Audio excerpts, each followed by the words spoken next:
The black car appeared on a Tuesday, sleek, silent, and parked exactly where innocence should have been safe. Elena Rivera's blood turned to ice the moment she saw him standing at the school gate. Adrian Volkov, the man she'd loved, the man she'd fled, the father her son had never known. 6 years of hiding, 6 years of carefully constructed lies, and now his eyes were locked on Noah, studying the tilt of his head, the shape of his smile, recognizing what she'd prayed he'd never see. Some secrets don't stay buried. Some men don't stay gone. And some mornings your entire world shatters before the first bell rings. If you want to see how far love will go to protect what matters most, stay with me until the end. Hit that like button and drop a comment with your city so I can see how far this story reaches.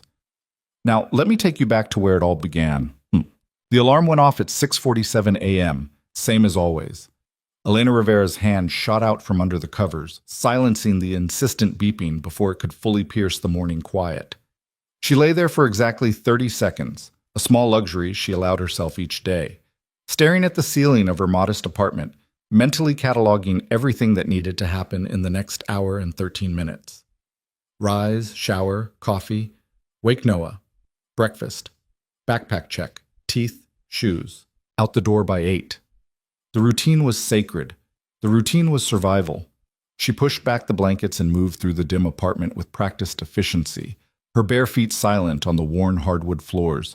The radiator clanked to life as she passed, announcing the building's reluctant acknowledgement of another February morning. Outside her window, the city was still a watercolor of grays, pre-dawn shadows softening the hard edges of the neighborhood she'd called home for 6 years. 6 years of normal. 6 years of quiet. 6 years of being nobody to everyone. The shower was quick, the coffee strong and black. Elena stood at the kitchen counter in her bathrobe, hands wrapped around the chipped mug Noah had made her at summer camp, lopsided and painted with enthusiastic flowers that looked more like explosions. She loved it fiercely. "Mom?" His voice was small, still thick with sleep. Elena turned to find Noah standing in the doorway of his bedroom, dark hair sticking up in 5 different directions, his Spider-Man pajamas twisted from a night of restless sleep. At 6 years old, he was all elbows and knees and questions that came faster than she could answer them. "Morning, baby." She set down her coffee and crossed to him, pressing a kiss to the top of his head. He smelled like sleep and the lavender detergent she used on his sheets. "Ready for school?" Noah rubbed his eyes with the heels of his hands. "Do I have to go?" "Every day but Saturday and Sunday, you know the rules." "But Ms. Peterson said we're doing fractions today." He made it sound like a death sentence. Elena smiled, steering him toward the bathroom. "Fractions are useful. How else will you know if someone's giving you a fair share of pizza? I always want all the pizza." "Then you need fractions to negotiate for more than half." This seemed to satisfy him. Noah shuffled into the bathroom and Elena heard the water start running. She returned to the kitchen and began the familiar choreography of breakfast: cereal, milk, orange juice, the blue lunchbox pulled from the refrigerator where she'd packed it the night before. Routine, control, predictability. These were the pillars she'd built her life on after everything fell apart. By 7:45, they were ready. Noah wore his favorite hoodie, navy blue with a white stripe down the sleeves, and his backpack was slung over one shoulder, heavy with books and the lunchbox she'd insisted he take, even though he'd lobbied hard for cafeteria pizza. Elena had learned early that small battles saved energy for the wars that mattered. "Let's go, sweetheart." They stepped out into the February cold, Elena pulling her coat tighter as they descended the 3 flights of stairs from their apartment. The morning air bit at her cheeks, sharp and clean. Noah chattered beside her, something about a kid in his class who claimed he could skateboard with his eyes closed, and Elena made the appropriate encouraging and cautionary noises without fully processing the words. Her mind was already at work, the stack of invoices waiting on her desk, the meeting with her supervisor at 10, the grocery list she needed to tackle after pickup. Life in motion, always moving forward, never looking back. The walk to Riverside Elementary took exactly 7 minutes at Noah's pace. Elena had timed it 100 times, knew every crack in the sidewalk, every storefront they passed. The bakery on the corner where the owner always waved, the dry cleaner with the faded sign, the corner market run by the Korean family who kept late hours and never asked questions. Anonymous, unremarkable, safe. They were 2 blocks from the school when Noah's hand found hers. Mom? Yeah, baby? Tyler said his dad's taking him to see the new superhero movie this weekend. Noah's voice was careful, testing waters they'd navigated before. Do you think maybe we could go? Elena's chest tightened. We'll see. Maybe next weekend when I'm not working Saturday. But you're always working Saturday. Not always. Mostly always. He wasn't wrong. Elena squeezed his hand. Tell you what, we'll look at the calendar when we get home, find a day that works. Just you and me. Deal? Noah considered this, then nodded. Deal. But can we get the big popcorn? We'll see. That means no. That means we'll see. They turned the corner onto Riverside Avenue, and the school came into view, a 2-story brick building that had probably been impressive in 1960, but now wore its age in peeling paint and patched asphalt. Still, it was clean and safe, the teachers were kind, and Noah had friends. That was enough. More than enough. The sidewalk outside the school was already filling with the morning rush, parents shepherding children, older kids arriving in clusters, teachers stationed at the doors with coffee cups and patient smiles. Elena felt the familiar loosening in her shoulders that came with this particular threshold. Another day, another successful delivery. They joined the stream of families moving toward the entrance. Noah was telling her something about library books when Elena noticed the car. It was parked across the street, sleek and black, and completely out of place in a neighborhood where most vehicles wore rust and dents like badges of honor. The windows were tinted dark enough to be illegal, and the engine was running. She could see the faint shimmer of exhaust in the cold air. Elena's steps slowed. She told herself it was nothing. A parent waiting, a driver killing time. The city was full of black cars. There was no reason for her pulse to kick up. No reason for the sudden electric awareness that made her skin prickle. But she'd learned years ago to trust her instincts, and her instincts were screaming. Mom? Noah tugged on her hand. You okay? Fine, baby. She forced herself to keep walking, keep moving toward the safety of the school entrance, but her eyes stayed locked on that car. Let's get you inside. They were 10 feet from the door when it happened. The rear door of the black car opened, and a man stepped out. Elena's world stopped. She knew him immediately. Would have known him in the dark, in a crowd of thousands, after 100 years. The set of his shoulders, the way he moved, controlled, deliberate, like every gesture had been calculated 3 steps ahead. The sharp angles of his face that time hadn't softened. Adrian Volkov. He stood on the opposite sidewalk, hands in the pockets of an overcoat that probably cost more than her monthly rent, and looked directly at her. Number. Not at her. At Noah. The blood drained from Elena's face. Her hand tightened convulsively around her son's, hard enough that Noah made a small noise of protest. Mom, you're hurting. Inside. Her voice came out wrong, too sharp, too scared. Noah, inside right now. But I wanted to tell you about now. She practically dragged him toward the entrance, her heart slamming against her ribs. This couldn't be happening. Not here. Not now. Not after 6 years of silence, 6 years of carefully staying invisible. Behind her, she heard footsteps crossing the street. Elena's mind raced through impossible calculations. Run? Scream? Pretend she didn't see him? But Noah was already confused, already pulling against her grip, and causing a scene would only draw more attention. Besides, there was nowhere to run. Adrian Volkov didn't make mistakes, and he didn't show up places by accident. If he'd found them, he'd found them. They reached the door just as a familiar voice called out behind her. Elena. Not a question, not a plea, just her name, spoken in that voice she'd once loved more than breathing, now edged with something that made her stomach drop. She stopped. Couldn't help it.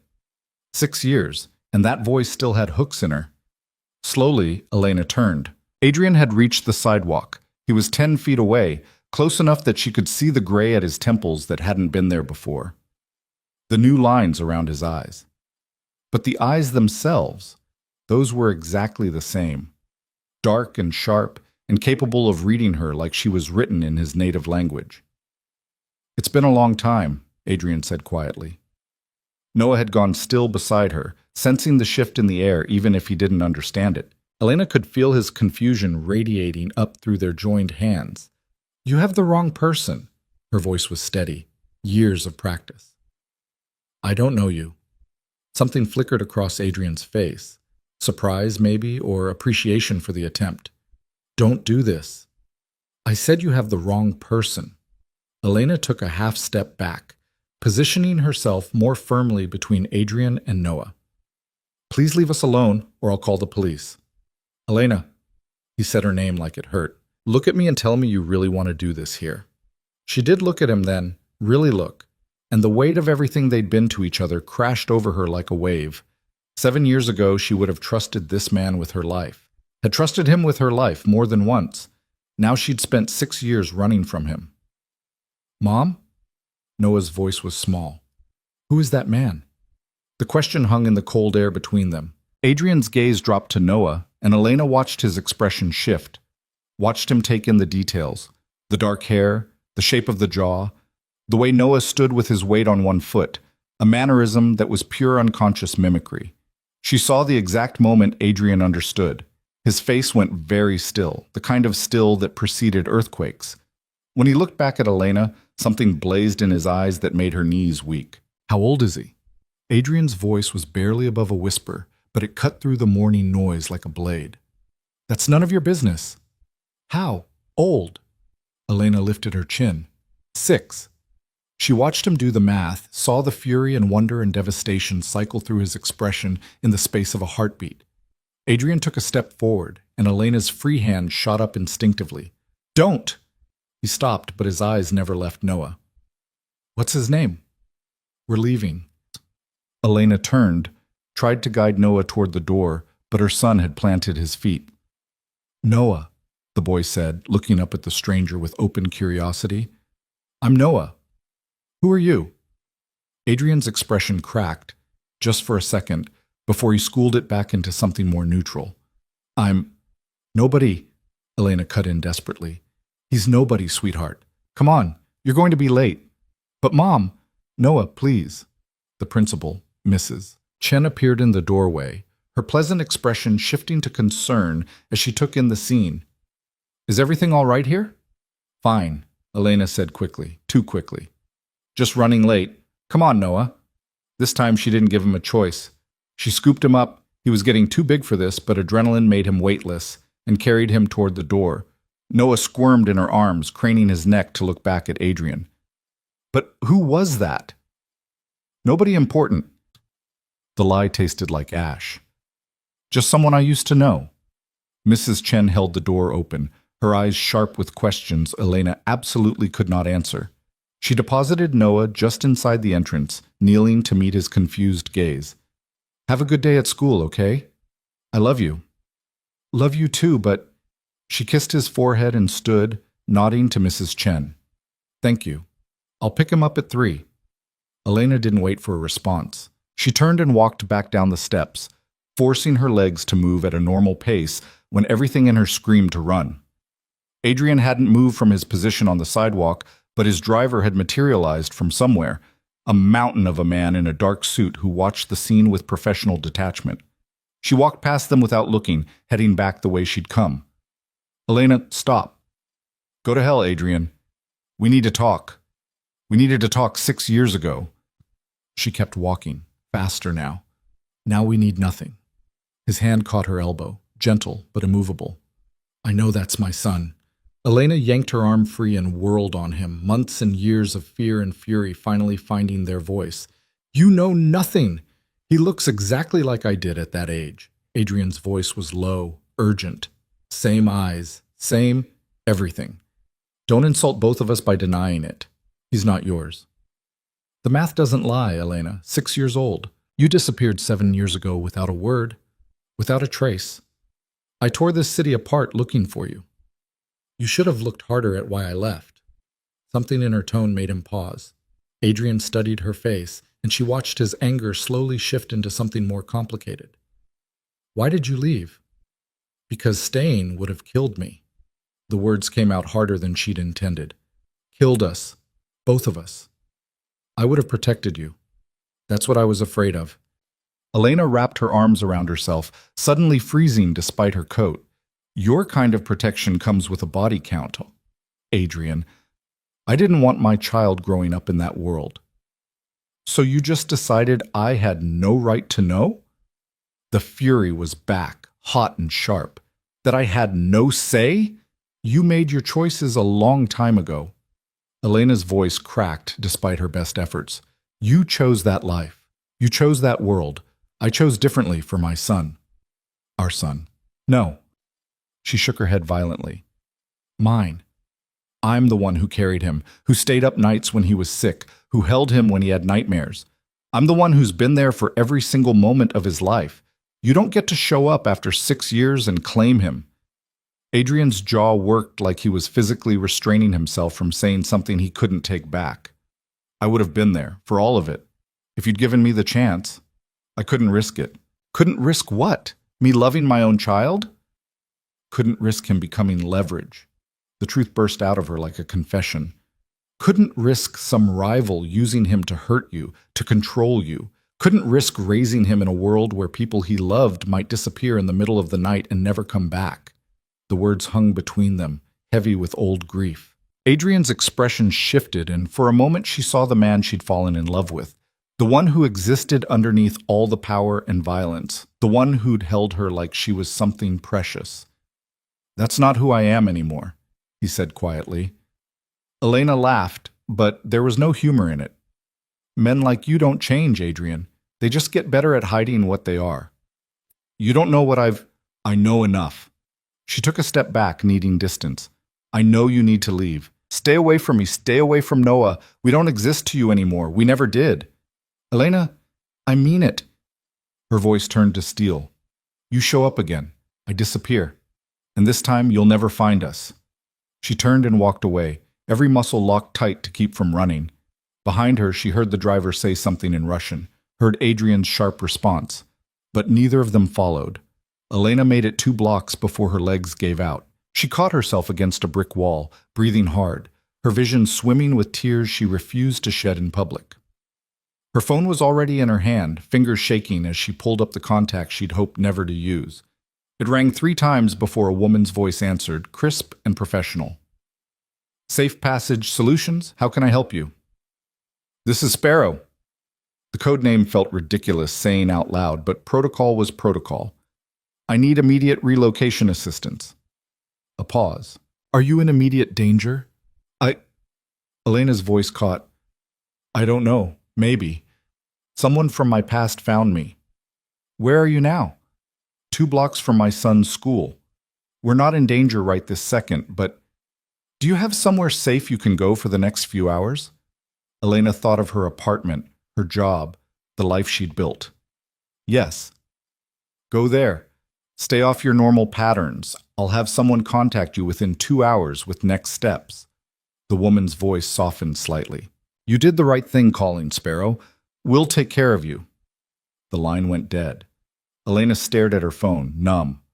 2 hours. She had 2 hours to figure out how to tell Noah they were leaving everything behind. Again. The bakery on the corner was just opening, the owner flipping the sign from closed to open. Elena went inside, bought a coffee she didn't want with hands that shook, and found a table by the window where she could see the street. Her phone buzzed. A text from an unknown number. We should talk. Not a threat. A request. A V. She deleted it without responding. Another buzz, almost immediately. At least let me explain. You owe me that much. Elena's fingers hovered over the keyboard. She typed and deleted 3 different responses before settling on, I owe you nothing. Leave us alone. The response came back within seconds. I can't do that. Not now that I know. She was about to block the number when another message appeared. He has my eyes, Elena. Did you really think I wouldn't see it? Despite everything, Elena felt tears burn hot behind her eyes. Because he was right. Noah did have Adrian's eyes. That same sharp intelligence. That same way of looking at the world like he was solving a puzzle no one else could see. She'd known from the moment Noah was born that hiding him would be temporary at best. Had known that someday, somehow, the truth would find them. She just hadn't expected it to be today. Elena was drafting a response when movement outside the window caught her attention. A man across the street, leaning against a lamppost, watching the bakery. Watching her. Not one of Adrian's people. She knew his organization's type: expensive suits, military bearing, the kind of presence that announced itself. This man was different. Cheaper clothes, hungry eyes, the look of someone who got paid for results, not loyalty. Elena's blood turned to ice. She stood slowly, gathering her bag, trying not to show that she'd noticed. The man straightened, tracking her movement. When she headed toward the back of the bakery, he pushed off the lamppost and started across the street. The owner looked up from behind the counter as Elena approached. "Restroom?" "Through the kitchen, first door on the left." Elena nodded, thanks, and pushed through the swinging door into the kitchen. The space was cramped and hot, two bakers working at a large table covered in flour.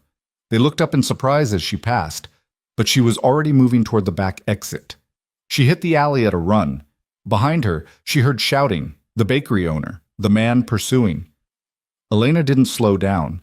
She knew these streets, had walked them 1,000 times with Noah.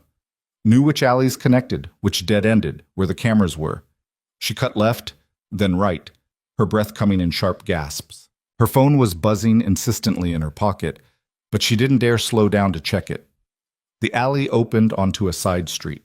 Elena burst into the open just as a car screeched to a halt in front of her.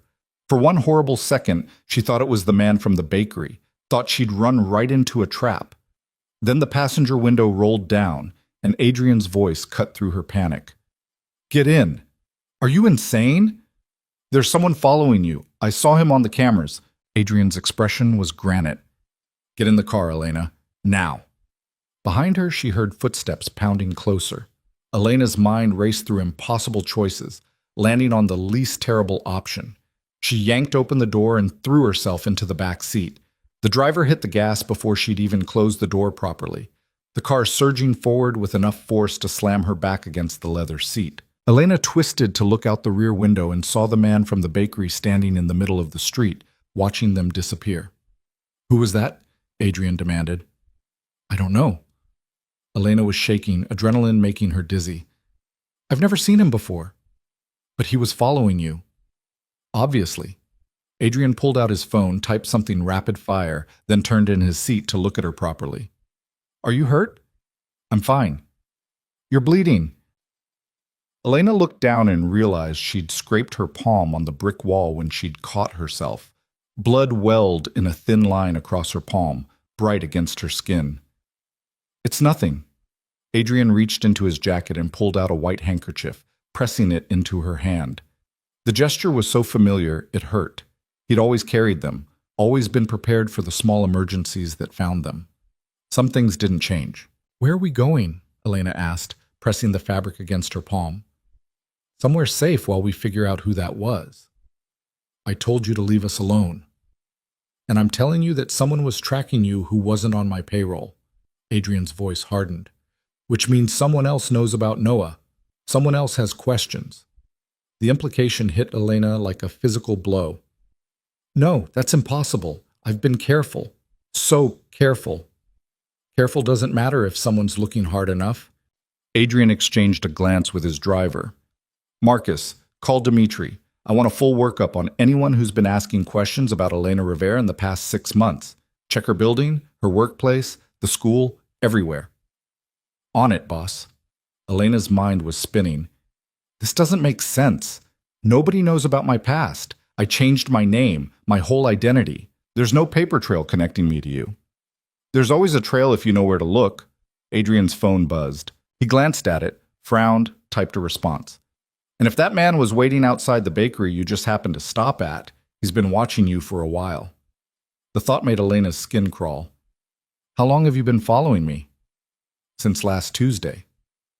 "You... what?" Adrian had the grace to look slightly uncomfortable. "I had a credible tip that you were in the city. It took my people 3 days to confirm it was really you, and not just someone who looked similar.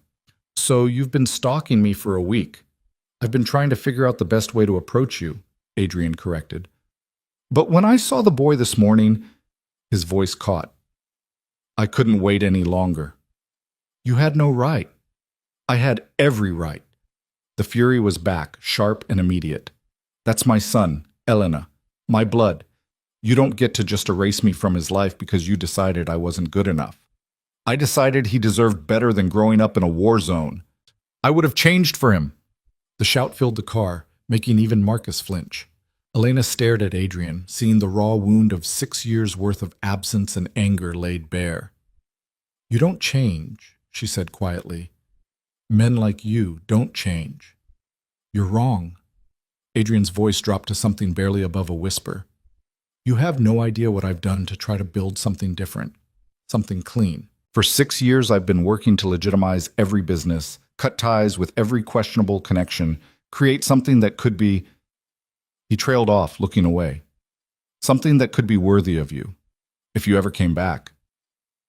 Elena felt something crack in her chest. Adrian? But you never were coming back, were you? He laughed, bitter and broken. You were just going to let me spend the rest of my life not knowing I had a son. I was protecting him. From me? His own father? From the world you live in, Elena's voice broke. From the people who would hurt him to hurt you. From growing up knowing his father's love came with a price tag made of blood and bullets. I'm not that person anymore. How can I believe that when you've been following me for a week? When you had your people tracking me down, that's exactly the kind of thing I was running from. Adrian opened his mouth to respond, but his phone buzzed again. This time when he looked at it, his expression went cold and flat in a way that made Elena's stomach drop. What? She demanded. Marcus? The school? Now. The driver's response was immediate. The car swung in a tight U-turn, tires squealing. Elena grabbed for the door handle to steady herself. What's happening? Adrian showed her his phone. It was a photo, grainy, clearly from a security camera, showing a man in a maintenance uniform standing outside Riverside Elementary. The timestamp was from 15 minutes ago. So? Elena said, not understanding. So that's not the regular maintenance company. Marcus confirmed it 2 minutes ago. Adrian's voice was deadly calm. Someone's inside the school asking questions about specific students. Guess which student they're most interested in. Elena's world tilted. Noah.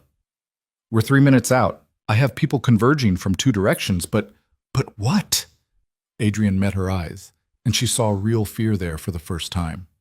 But if they were willing to approach him at school, they're not planning to wait. The rest of the drive passed in a blur. Elena's hands were shaking so badly she had to clench them into fists to hide it. Every second felt like an hour, every red light like a personal attack. Who would do this? She whispered. Who even knows about him? I don't know yet. Adrian was on his phone, firing off instructions in rapid Russian. But we're going to find out. The school appeared ahead, still normal, still safe. Cars in the lot. Teachers at the windows. Nothing that looked remotely dangerous. Elena was out of the car before it had fully stopped, running toward the entrance with Adrian right behind her.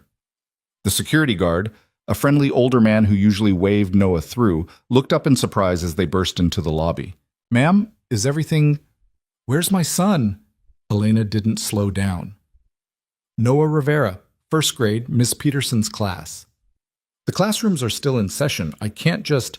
Where is he? Adrian stepped forward, and something about his presence made the guard's protest die in his throat. We need to see the principal, now. Mrs. Chen appeared in the hallway, drawn by the commotion. Miss Rivera? What's going on? My son. I need to see my son right now.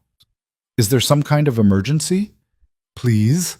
Elena's voice cracked. Just let me see him. 5 minutes. Mrs. Chen looked between Elena's desperate face and Adrian's cold authority, then nodded slowly.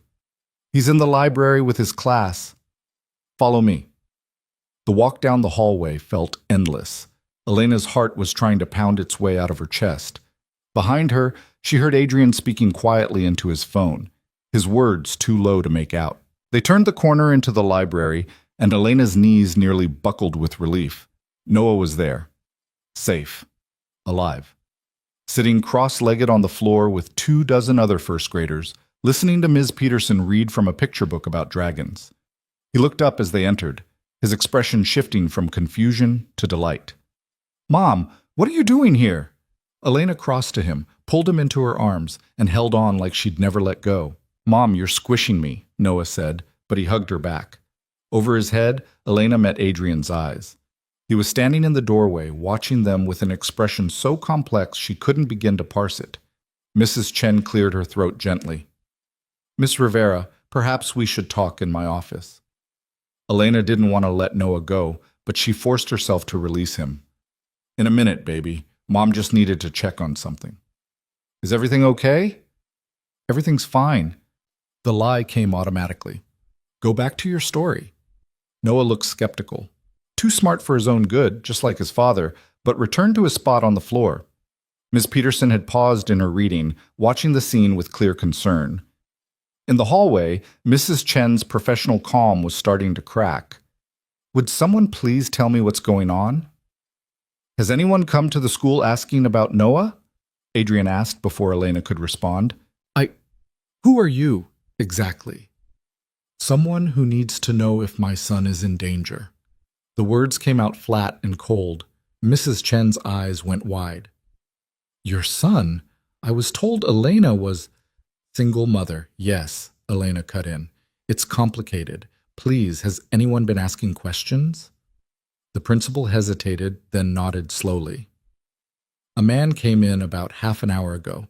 Said he was from the district doing routine safety inspections. He asked to see our emergency contact files." "Did you show him?" "Of course not. Those are confidential. I asked for his credentials and he said he'd left them in his car. He left and didn't come back." Mrs. Chen wrapped her arms around herself. "Should I have been more worried?" "Yes," Adrian and Elena said in unison. Mrs. Chen went pale. "I need to call the police."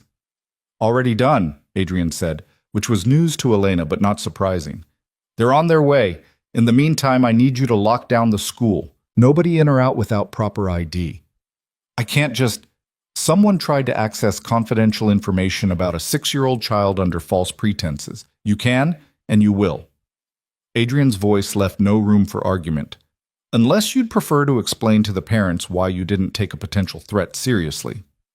Mrs. Chen looked like she wanted to argue, but instead she pulled out her phone and made a call. Within minutes, the school's intercom crackled to life with a calm announcement about an unexpected fire drill. Elena watched through the library window as teachers began shepherding students toward the exits in orderly lines. Noah appeared in the hallway holding hands with a little girl with pigtails, both of them chattering happily about missing fractions. When he saw Elena still there, his face lit up. "Mom! Are you staying for lunch?" "Maybe, baby." She managed a smile. "We'll see." Adrian's phone buzzed. He stepped away to take the call, his expression darkening with every second. When he returned, he pulled Elena aside out of Noah's earshot. They found the maintenance man's van 2 blocks away, empty, fake plates. "He's gone? Or he's watching to see what we do next?" Adrian's jaw was tight. "My people are sweeping the perimeter, but what?" "But this isn't random, Elena. Someone knows about Noah. Someone knows he's mine. And they're not just gathering information, they're moving." Elena felt like the ground was dissolving beneath her feet. "What do we do?" For a long moment, Adrian just looked at her. Then he said the words she'd been dreading for 6 years. "We stop running, and we figure out who's hunting our son." The police arrived within 12 minutes. 2 patrol cars that pulled up to the school with lights but no sirens, professional and calm in a way that suggested they'd been briefed on the severity before arrival. Elena watched from Mrs. Chen's office window as officers spread out across the grounds, checking perimeters, talking into radios clipped to their shoulders. Adrian stood beside her, phone pressed to his ear, speaking in clipped Russian that she'd once found beautiful and now just found terrifying. Whatever he was hearing wasn't good. She could tell from the way his jaw kept tightening, the muscle jumping beneath the skin. "They're pulling security footage from every building in a 3-block radius," he said when he finally ended the call. "If this guy so much as breathed in the wrong direction, we'll have him." "And then what?" Elena's voice was hollow. "You're going to what? Interrogate him? Torture him until he tells you who sent him?" Adrian's expression didn't change. "If that's what it takes." "This is exactly what I was trying to avoid." She turned away from the window, unable to look at him. This is why I left. Because your solution to every problem is violence. My solution to people threatening my son is violence, yes. There was no apology in his tone. I'm not going to pretend otherwise. He's not your son. You don't get to claim him after one morning. Biology says different. Biology means nothing. Elena's hands were shaking again. She pressed them flat against her thighs to hide it. You think showing up and throwing around money and muscle makes you a father? He doesn't even know your name. Then tell him. No. Elena, I said no. She met his eyes, saw the fury there, matched it with her own. You want to help? Fine. Help me figure out who's after us so I can take Noah and disappear before this gets any worse. You're not disappearing. Watch me. Adrian moved faster than she expected, closing the distance between them in 2 strides. He didn't touch her, but his presence alone was enough to make her back up against the desk. You had 6 years to run. That's over now. Someone knows about Noah, which means running won't keep him safe anymore. It'll just make him an easier target. So what's your brilliant plan? Surround him with armed guards, turn his life into a prison? If that's what it takes, yes. You're insane. I'm practical. Adrian's voice dropped to something quieter, more dangerous. You think I don't know what kind of life I live? You think I don't know what that means for anyone close to me? I've spent 6 years building walls between myself and that world, trying to create something clean enough that if you ever came back. He stopped, jaw working. But you never were coming back, so I kept building anyway, because what else was I supposed to do? Elena felt something crack in her chest. Adrian? The office door opened and Mrs. Chen appeared with a uniformed officer. Detective Morris would like to speak with both of you. The detective was a woman in her early 40s with sharp eyes and gray threading through her dark hair. She introduced herself with a firm handshake and the kind of assessing look that suggested she'd already formed several conclusions about the situation. I understand there's been a credible threat against your son, she said, pulling out a notebook. Can you walk me through what happened? Elena glanced at Adrian, who nodded almost imperceptibly.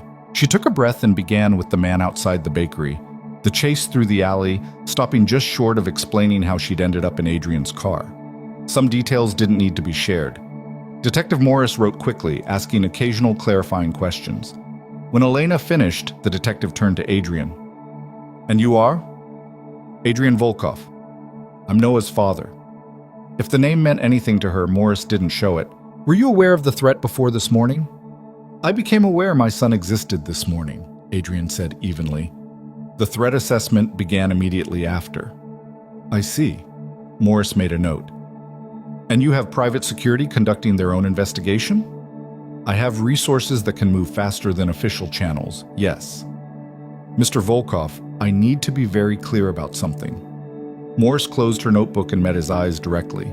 I understand you may have connections that allow for certain expedited information gathering, but if this becomes a criminal investigation, and it already is, I need your assurance that you'll cooperate with law enforcement and not take matters into your own hands. Adrian's smile was cold. I'll cooperate fully, Detective. You have my word. It was technically an agreement without being a promise, and Morris knew it. Her expression suggested she'd dealt with men like Adrian before and knew exactly how much his word was worth when his family was threatened. Ms. Rivera, the detective continued, is there anyone from your past who might have reason to target you or your son? An ex-partner, a stalker, anyone who's shown unusual interest? No. The lie came automatically. Nobody. Morris's eyes sharpened. You're sure? Because the man who tried to access school records wasn't a random opportunist. He had specific information about Noah's schedule and class placement. Elena felt Adrian's gaze burning into the side of her face. I can't think of anyone. What about Noah's father? Morris looked between them. Mr. Volkov, you said you only learned about your son today. Is it possible someone else has been watching Mrs. Rivera? Someone who might have discovered the connection between you and the boy? It's possible, Adrian said. I'm looking into it. I'd like a list of anyone who might have that kind of information. I'll have it to you by end of day. Morris looked like she wanted to push back on that timeline, but her radio crackled with an update. She stepped away to take it, speaking in low tones that Elena couldn't quite make out. Adrian moved closer, his voice barely above a whisper. Who else knows? Knows what? Don't play games. Who else knows Noah is mine? Elena's mind raced. The agency that helped me relocate. That's it. Name. I'm not giving you that. Elena, if there's a leak, there's no leak. These people are professionals. They've been protecting women and children for 20 years. Then how did someone find you? I don't know. The words came out too loud. Elena lowered her voice. Maybe someone recognized me. Maybe I wasn't as careful as I thought, but it wasn't the agency. Adrian studied her face, then nodded slowly. Fine, but I'm vetting them anyway. You can't just watch me. Detective Morris returned before Elena could argue further. We're going to keep a patrol car in the area for the next few days. In the meantime, I need you both to be vigilant. Different routes to school, varied schedules, awareness of your surroundings. I want to pull him out, Elena said. Keep him home until we know it's safe. That might be wise for a day or two, Morris agreed. But long-term isolation isn't sustainable. Kids need routine, stability. They also need to be alive. Morris's expression softened slightly. I understand this is frightening, but we're going to do everything we can to keep your son safe. I promise you that. Elena wanted to believe her, wanted to trust that the system would work, that the police could handle this. But she'd learned 6 years ago that sometimes the only person you could trust to keep you safe was yourself. The fire drill had ended, students filing back into the building under the watchful eyes of teachers and now police officers. Elena saw Noah in the crowd, still holding hands with the pigtailed girl, both of them more excited than scared about the unexpected break from class. I need to take him home, she said. Mrs. Chen nodded. Of course, take all the time you need. Adrian fell into step beside Elena as she headed toward the library. I'm coming with you. The hell you are. Someone just tried to get information about our son from his school. You really think I'm going to let you walk out of here alone? I've been keeping him safe for 6 years without your help. And look how well that worked out. Elena stopped so abruptly that Adrian nearly collided with her. She spun to face him, fury and fear and 6 years of carefully buried emotions rising up like a tidal wave. You want to blame me for this? Fine. Blame me. But I did what I thought was right. I protected him the only way I knew how. By keeping him from his father. By keeping him away from a war zone. Her voice cracked. You have no idea what it was like, Adrian. The threats, the anonymous calls, the messages that made it very clear what would happen to anyone close to you if they were discovered. So yes, I ran. And yes, I kept him from you, because I would rather have him alive and fatherless than dead, because someone wanted to hurt you through him. But Adrian's expression shifted, anger giving way to something more complicated. What threats? What messages? It doesn't matter now. The hell it doesn't. Elena, if someone was threatening you, it was 6 years ago. Different city, different life. Did you keep them? The messages? She hesitated. Some of them. I need to see them. Why?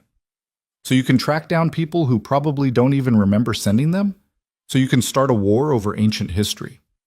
So I can figure out if whoever's threatening Noah now is the same person who threatened you then? Adrian's voice was deadly calm. Because if it is, then this isn't about business or territory or any of the usual bullshit. This is personal. The implication hit Elena like a physical blow. She'd assumed the threats 6 years ago were generic, the kind of thing anyone associated with Adrian Volkov would receive. But what if they weren't? What if someone had known even then that she was pregnant, that she was carrying Adrian's child? What if she'd been running from a specific enemy all along and just never knew it? Noah appeared in the hallway, his teacher walking beside him with his backpack and coat. His face lit up when he saw Elena, but the smile faltered when he noticed Adrian still there.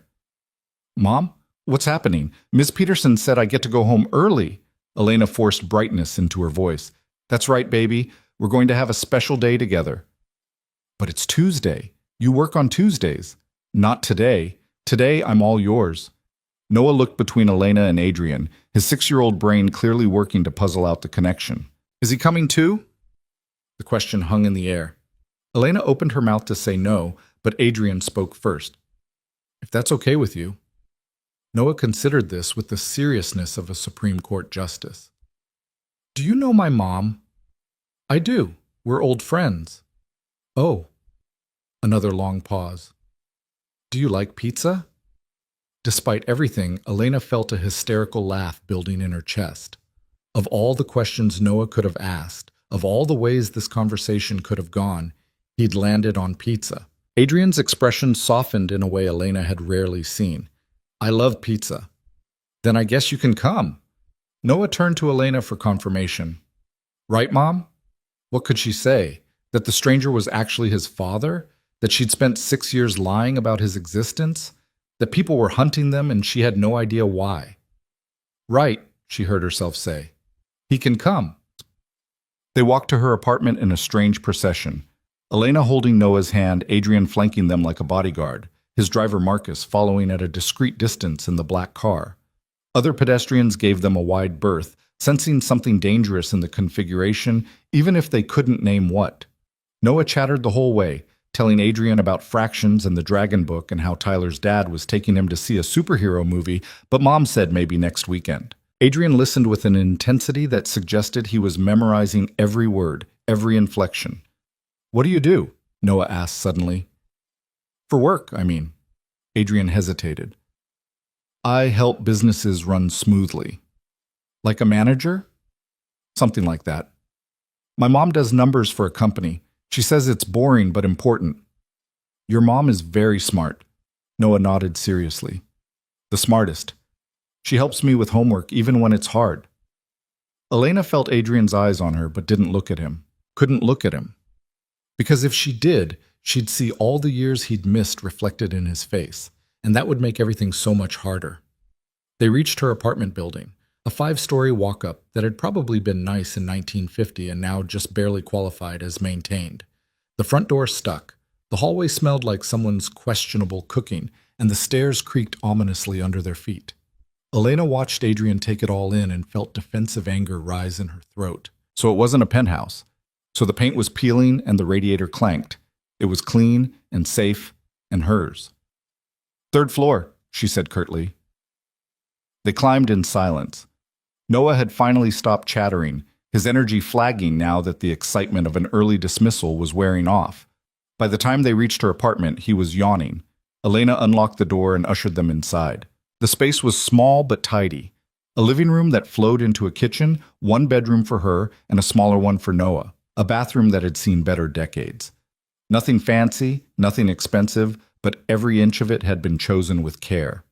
Photos covered the refrigerator, Noah's artwork, his school picture from September, a snapshot of them at the beach last summer.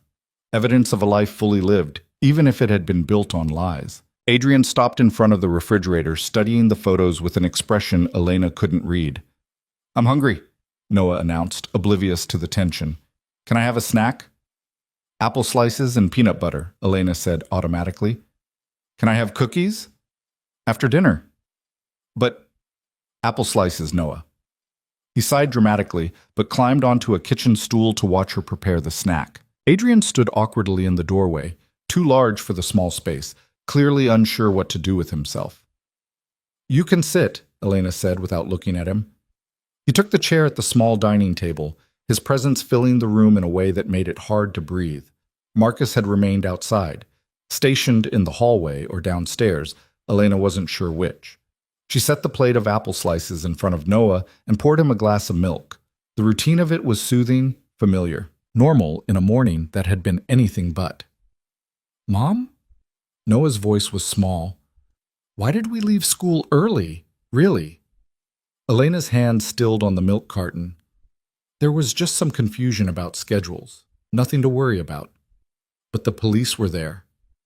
The police were just checking on something. It's fine.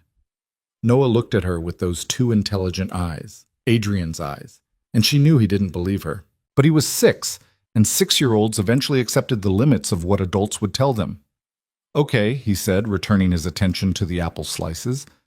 Elena's phone buzzed. She pulled it out and saw a message from the Safe Passage contact. We need to talk, not on the phone. Can you meet in 1 hour? She typed back. Complicated situation. Can't leave right now. The response came immediately. Then we come to you. Send address. Elena hesitated, looking at Noah happily eating his snack, at Adrian watching them both with an expression of such profound loss it made her chest ache. Sending her address would mean letting the agency know where she lived, breaking one of their cardinal rules about keeping safe houses separate from active identities. But she was out of options. She sent the address. Adrian was watching her. What is it? Someone's coming to talk to me. Who? The people who helped me disappear. She met his eyes directly. They're going to want me to run again. You're not running. That's not your decision. Elena, you don't get to make choices about our lives, Adrian. You lost that right when you chose your world over everything else. The words hit him like bullets. She watched him absorb the impact, saw something shatter behind his eyes. I never chose anything over you, he said quietly. I thought I was building something we could share, something better than what I came from. You built an empire on blood. I built an empire so I'd never be powerless again. His voice was raw, so I could protect the people I loved, so no one could take from me what was taken from my family. Elena wanted to argue, to maintain the wall she'd built between them, but she'd heard the stories of Adrian's childhood, the poverty, the violence, the way his father had been murdered over a gambling debt when Adrian was 12. She'd seen the scars, literal and figurative, that those years had left. Understanding didn't mean forgiving, but it made the anger harder to hold. Noah had finished his snack and was looking between them with growing confusion. Are you guys fighting? No, baby, Elena said quickly. Just talking about grown-up things. It sounds like fighting. Sometimes grown-ups talk loudly about important stuff. It doesn't mean we're mad.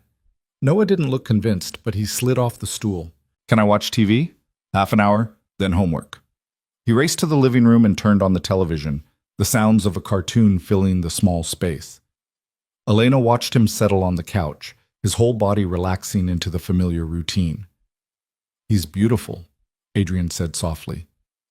I know. He has your smile and your stubbornness. Does he know? Adrian's voice caught. Does he ever ask about his father? Elena felt like someone had reached into her chest and squeezed. Sometimes. What do you tell him? That his father had to go away? That it wasn't Noah's fault? That he was loved very much, even if his father couldn't be here? Adrian's hands clenched on the table. You told him I was dead. I told him you were gone. He made his own assumptions. Elena, what did you want me to say? Her voice broke despite her best efforts. That his father was alive but too dangerous to be around?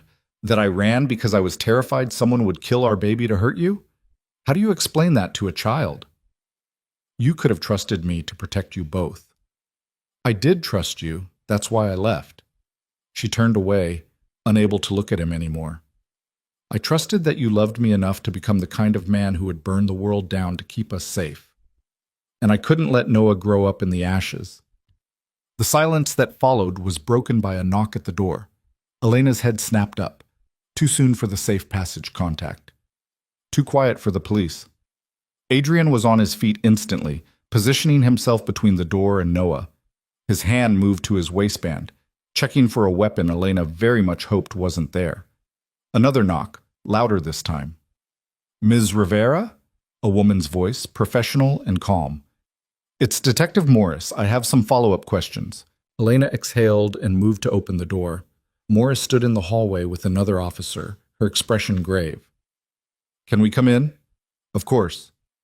The detective entered, nodding to Adrian with barely concealed wariness. Her partner remained in the doorway, hand resting casually near his service weapon. We've reviewed the security footage from the school and surrounding area, Morris said. I need you to look at something. She pulled out a tablet and brought up a video file. The footage was grainy but clear enough. The man in the maintenance uniform approaching the school, checking his phone, looking directly at the camera. But it was the next clip that made Elena's blood freeze. Same man, different location. Standing outside her apartment building, looking up at the third floor, checking his phone again. The timestamp was from 3 days ago. He's been watching you, Morris said quietly. This wasn't opportunistic. Someone hired him to gather intelligence, and he's been surveilling both you and your son for at least the past week. Adrian leaned in, studying the footage with an intensity that suggested he was memorizing every pixel. Can you enhance the image?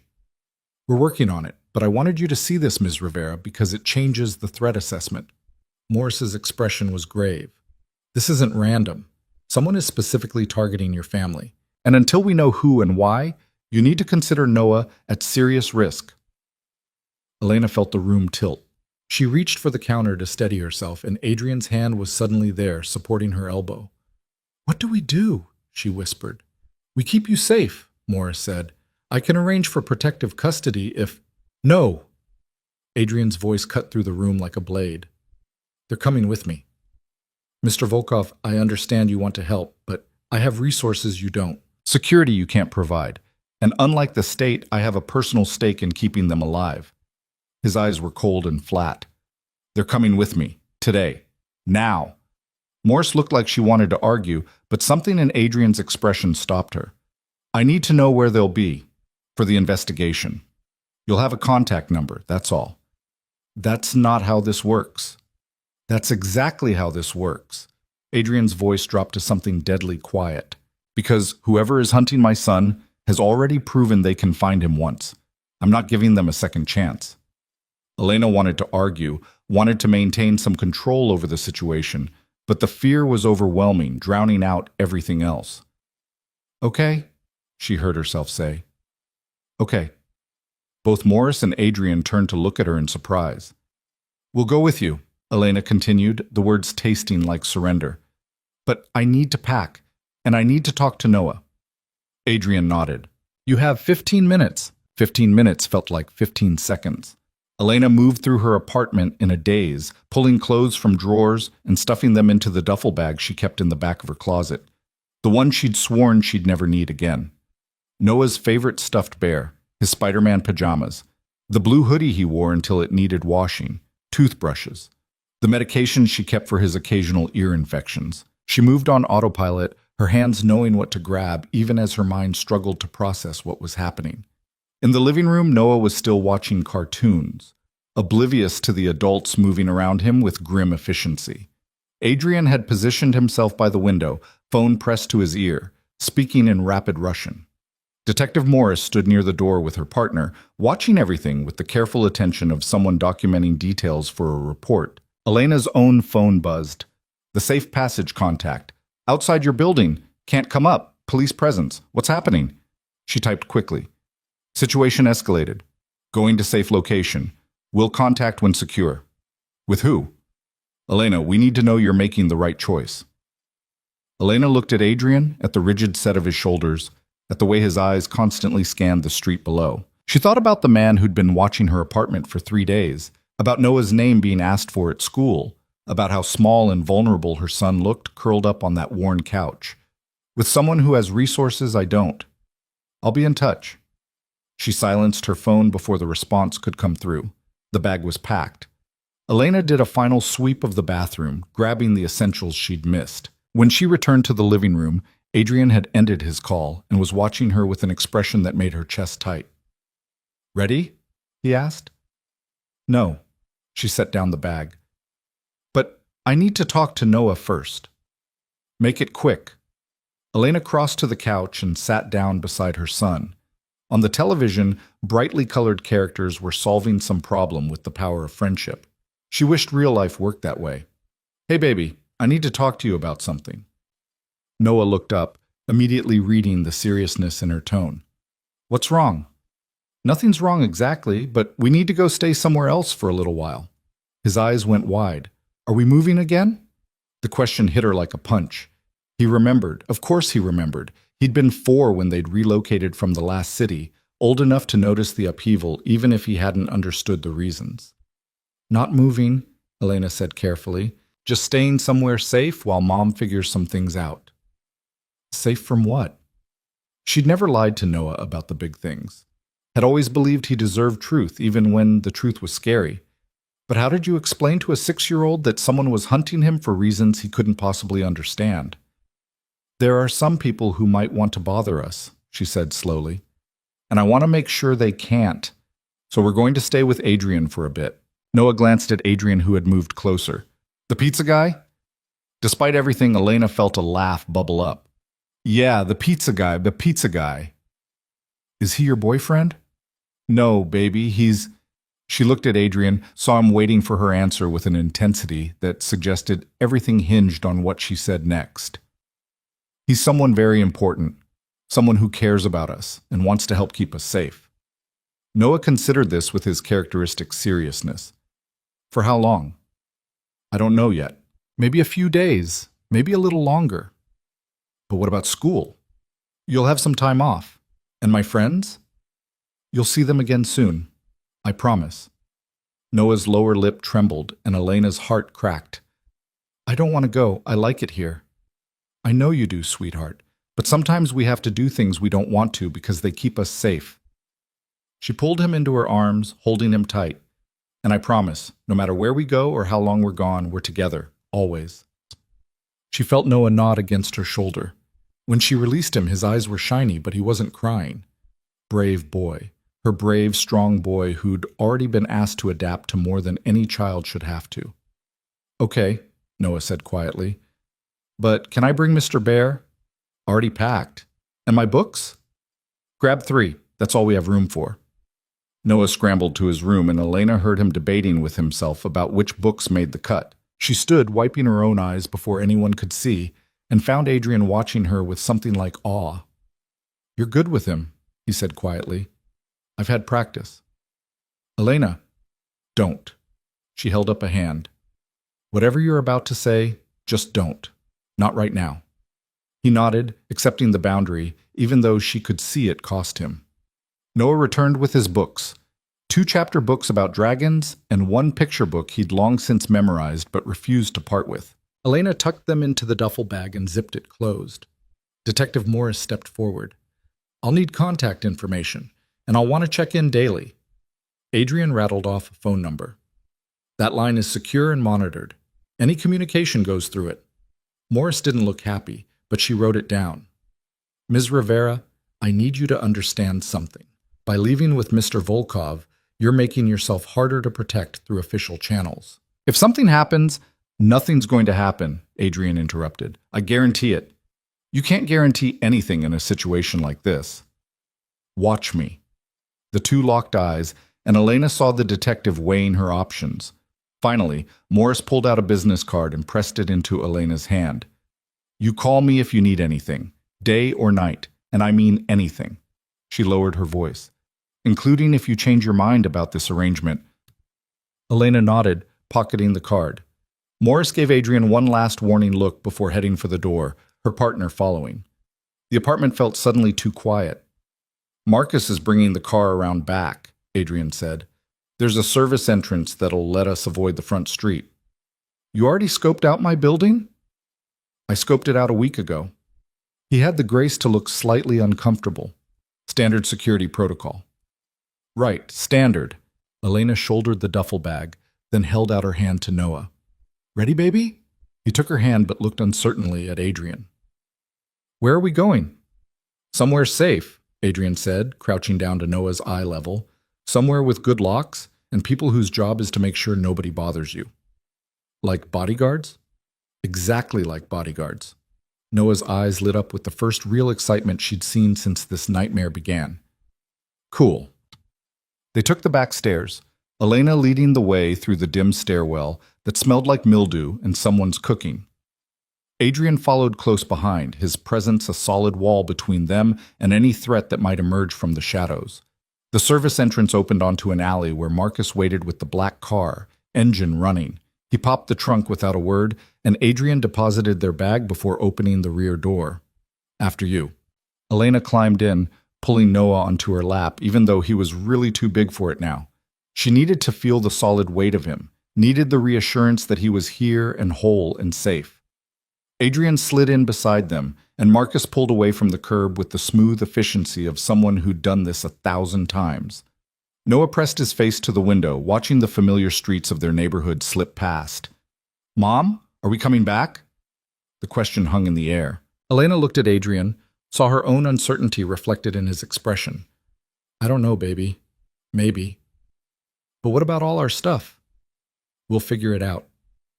They drove in silence for 20 minutes, heading toward a part of the city Elena rarely visited, where the buildings got taller and shinier, where doormen stood guard and security cameras tracked every angle. Old money and new power, all wrapped up in glass and steel. Marcus pulled into an underground garage beneath a high-rise that probably had its own zip code. The security gate rolled closed behind them with a finality that made Elena's stomach clench. They took a private elevator that required a keycard to operate. Noah watched the floor numbers climb with wide eyes, counting under his breath. 12, 20, 35, 40. The elevator opened directly into a penthouse that took up the entire top floor. Elena stepped out and felt her breath catch. Floor-to-ceiling windows offered a panoramic view of the city, the late afternoon sun painting everything in shades of gold. The space was massive, modern furniture, art that probably cost more than she'd make in a decade, finishes that screamed quiet wealth. This was Adrian's world, the world she'd fled from, the world she'd sworn Noah would never be part of. "Mom, this is huge," Noah whispered, awed despite himself. "It's temporary," Elena said firmly, more to herself than to him. Adrian moved past them, speaking into his phone again. Two men appeared from a hallway. More security, Elena assumed, based on their build and the way they positioned themselves near the exits. "Dimitri, Victor," Adrian said by way of introduction. "They'll be handling security detail. Anything you need, you ask them." The men nodded politely but didn't speak. Elena felt their eyes cataloging her and Noah, making assessments, filing away information for future reference. "There are 3 bedrooms," Adrian continued. "You and Noah can have the master. I'll take one of the guest rooms." "We don't need the master." "Yes, you do. It has an attached bathroom and a door that locks from the inside." His tone left no room for argument. "Non-negotiable." Elena wanted to fight about it, but Noah was already exploring, his small feet making soft sounds on the hardwood floors. She followed him, keeping him in sight as he investigated this strange new environment. The master bedroom was larger than her entire apartment. A king-sized bed dominated one wall, covered in bedding that probably had a thread count higher than her credit score. The bathroom had a soaking tub and a shower with jets that suggested someone had strong opinions about water pressure.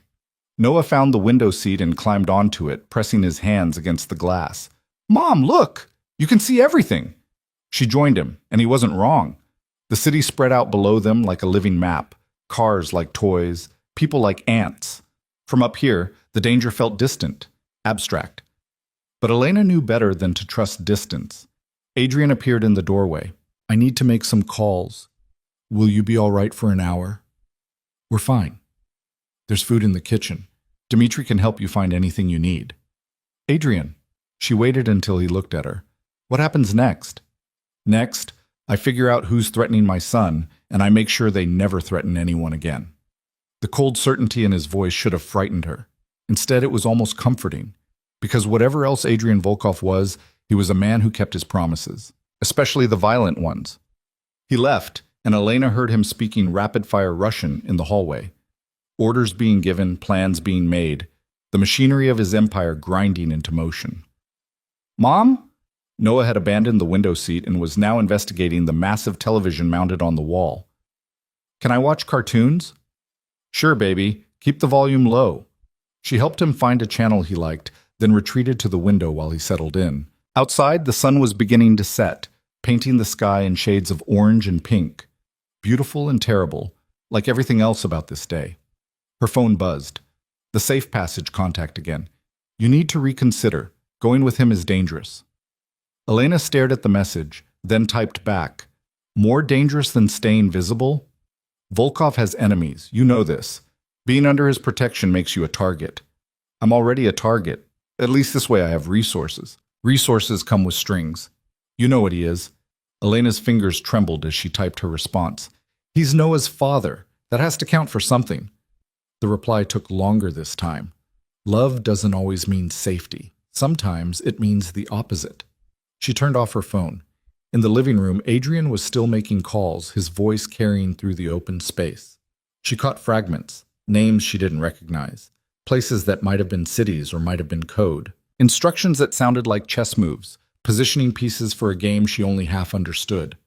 Noah had fallen asleep on the couch, exhausted by the day's chaos. Elena watched the rise and fall of his chest, the way his hair fell across his forehead, the absolute trust in his sleeping face. He looked so much like Adrian it hurt. "The building is secure," Adrian's voice came from behind her. "4 men on rotation, cameras on every floor, and I've got people watching the street. Nobody gets close without us knowing." "Is that supposed to make me feel better?" "It's supposed to keep you alive." He moved to stand beside her, both of them watching Noah sleep. "He's exhausted. It's been a long day. Elena, I need to know, the threats you received 6 years ago, do you still have them?" She nodded slowly. "I kept everything, just in case." "Where?" "Storage unit across town. I couldn't keep them in the apartment, didn't want Noah to ever find them by accident. I need to see them." "Why? What difference does it make now?" Adrian turned to face her fully. "Because if whoever sent them is the same person who's after Noah now, then this isn't random. It's someone who's been waiting, watching, planning. And that means they're patient, organized, dangerous in ways that require a different approach." "Different how?" "Different like this isn't about intimidation or leverage. This is about revenge." The words settled between them like a stone. "Revenge for what?" Elena whispered. "I don't know yet, but I'm going to find out." His expression was granite. "Can you get me into the storage unit?" "Not without raising flags. The agency monitors access. If I show up after years of not touching it, they'll know something's wrong. Then I'll send someone." "Adrian, if they catch wind that you're involved, they already know I'm involved. You went with me, remember? Your safe passage contact has probably already flagged you as compromised." The casual way he said it made her stomach drop. "How do you know about safe passage?"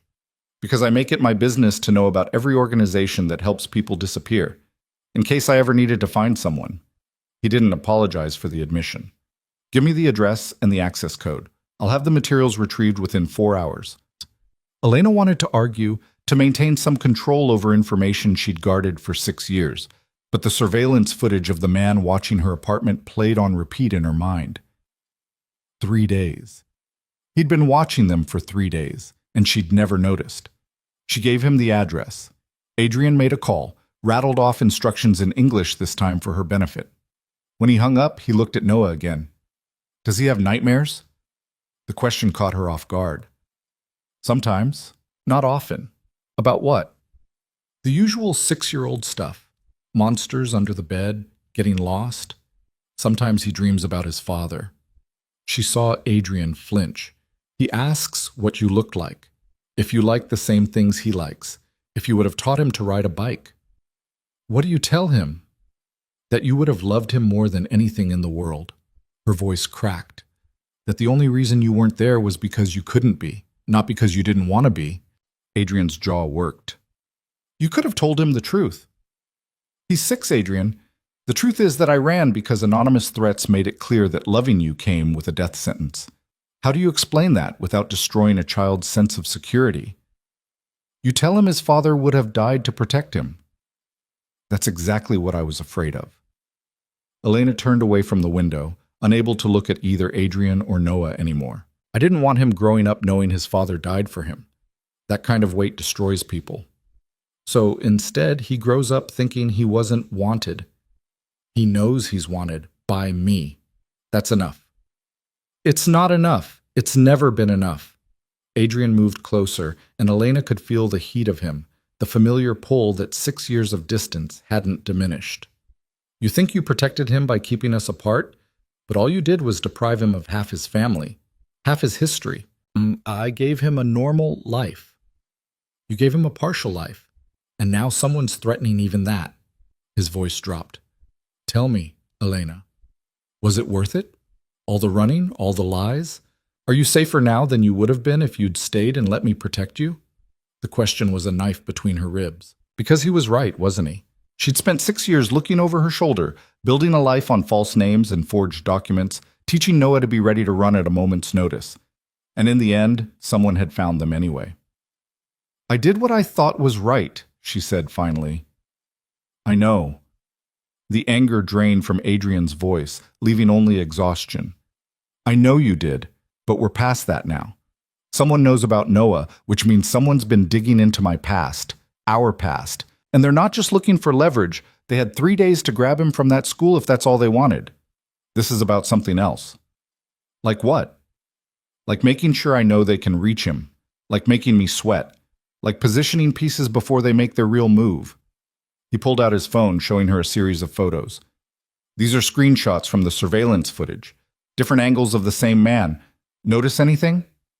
Elena studied the images. The man in the maintenance uniform looked unremarkable. Average height, average build, the kind of face you'd forget 5 minutes after seeing it. Then she noticed the tattoo. It was small, barely visible in the crook of his elbow where his sleeve had ridden up. Some kind of symbol she didn't recognize.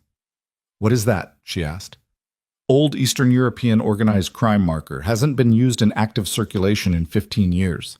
Adrian zoomed in on the image. Which means either this guy's legacy from an old guard family or someone very deliberately hired someone with those specific connections. Why would that matter? Because 15 years ago was when I was building my operation, when I was taking territory from established families, when I made a lot of enemies who swore they'd make me pay." His expression was dark. "I thought most of them were dead or in prison. Apparently I was wrong." Elena felt ice slide down her spine. "You think this is someone from back then? Someone with a grudge?" "I think someone's been waiting a very long time for the perfect revenge, and discovering I have a son gives them exactly the weapon they need." The implications crashed over her like a wave. "Then we can't stay here. If they know about Noah, they know about you, which means they'll know about this place.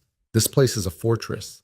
24-hour security, reinforced structure, multiple escape routes. They know I'm here, but they can't get to us." Adrian's confidence was absolute. "What they can do is wait. Watch. Look for any moment when we're vulnerable. So we're prisoners. You're safe. There's a difference." "Not to a 6-year-old there isn't." Elena gestured toward Noah, still sleeping peacefully. "How long do you expect him to stay locked up in here? A week? A month? He has school, friends, a life." "He has a target on his back," Adrian cut in. "Everything else is secondary." "You can't just decide that."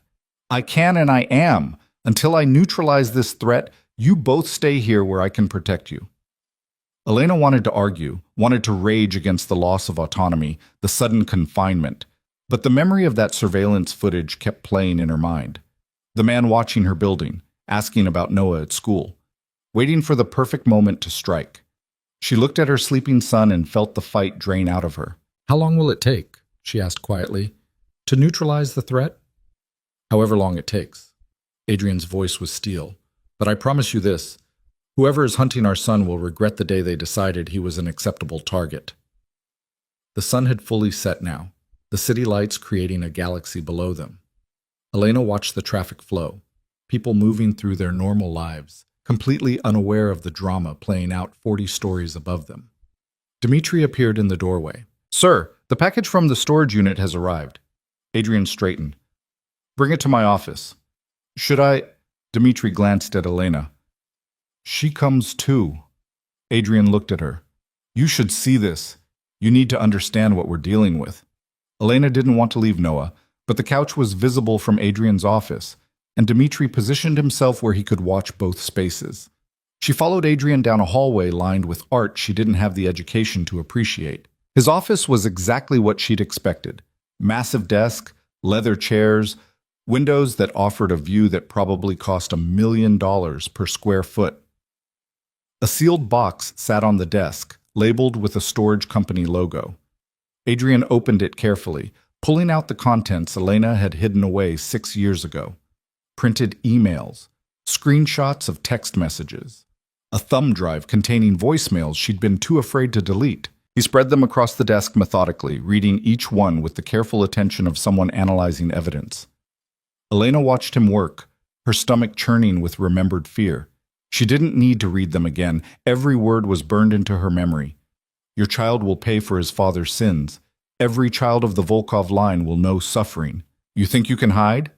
We will find you. We will find what you love most, and we will make him scream. Adrian's hand stilled on one particular message.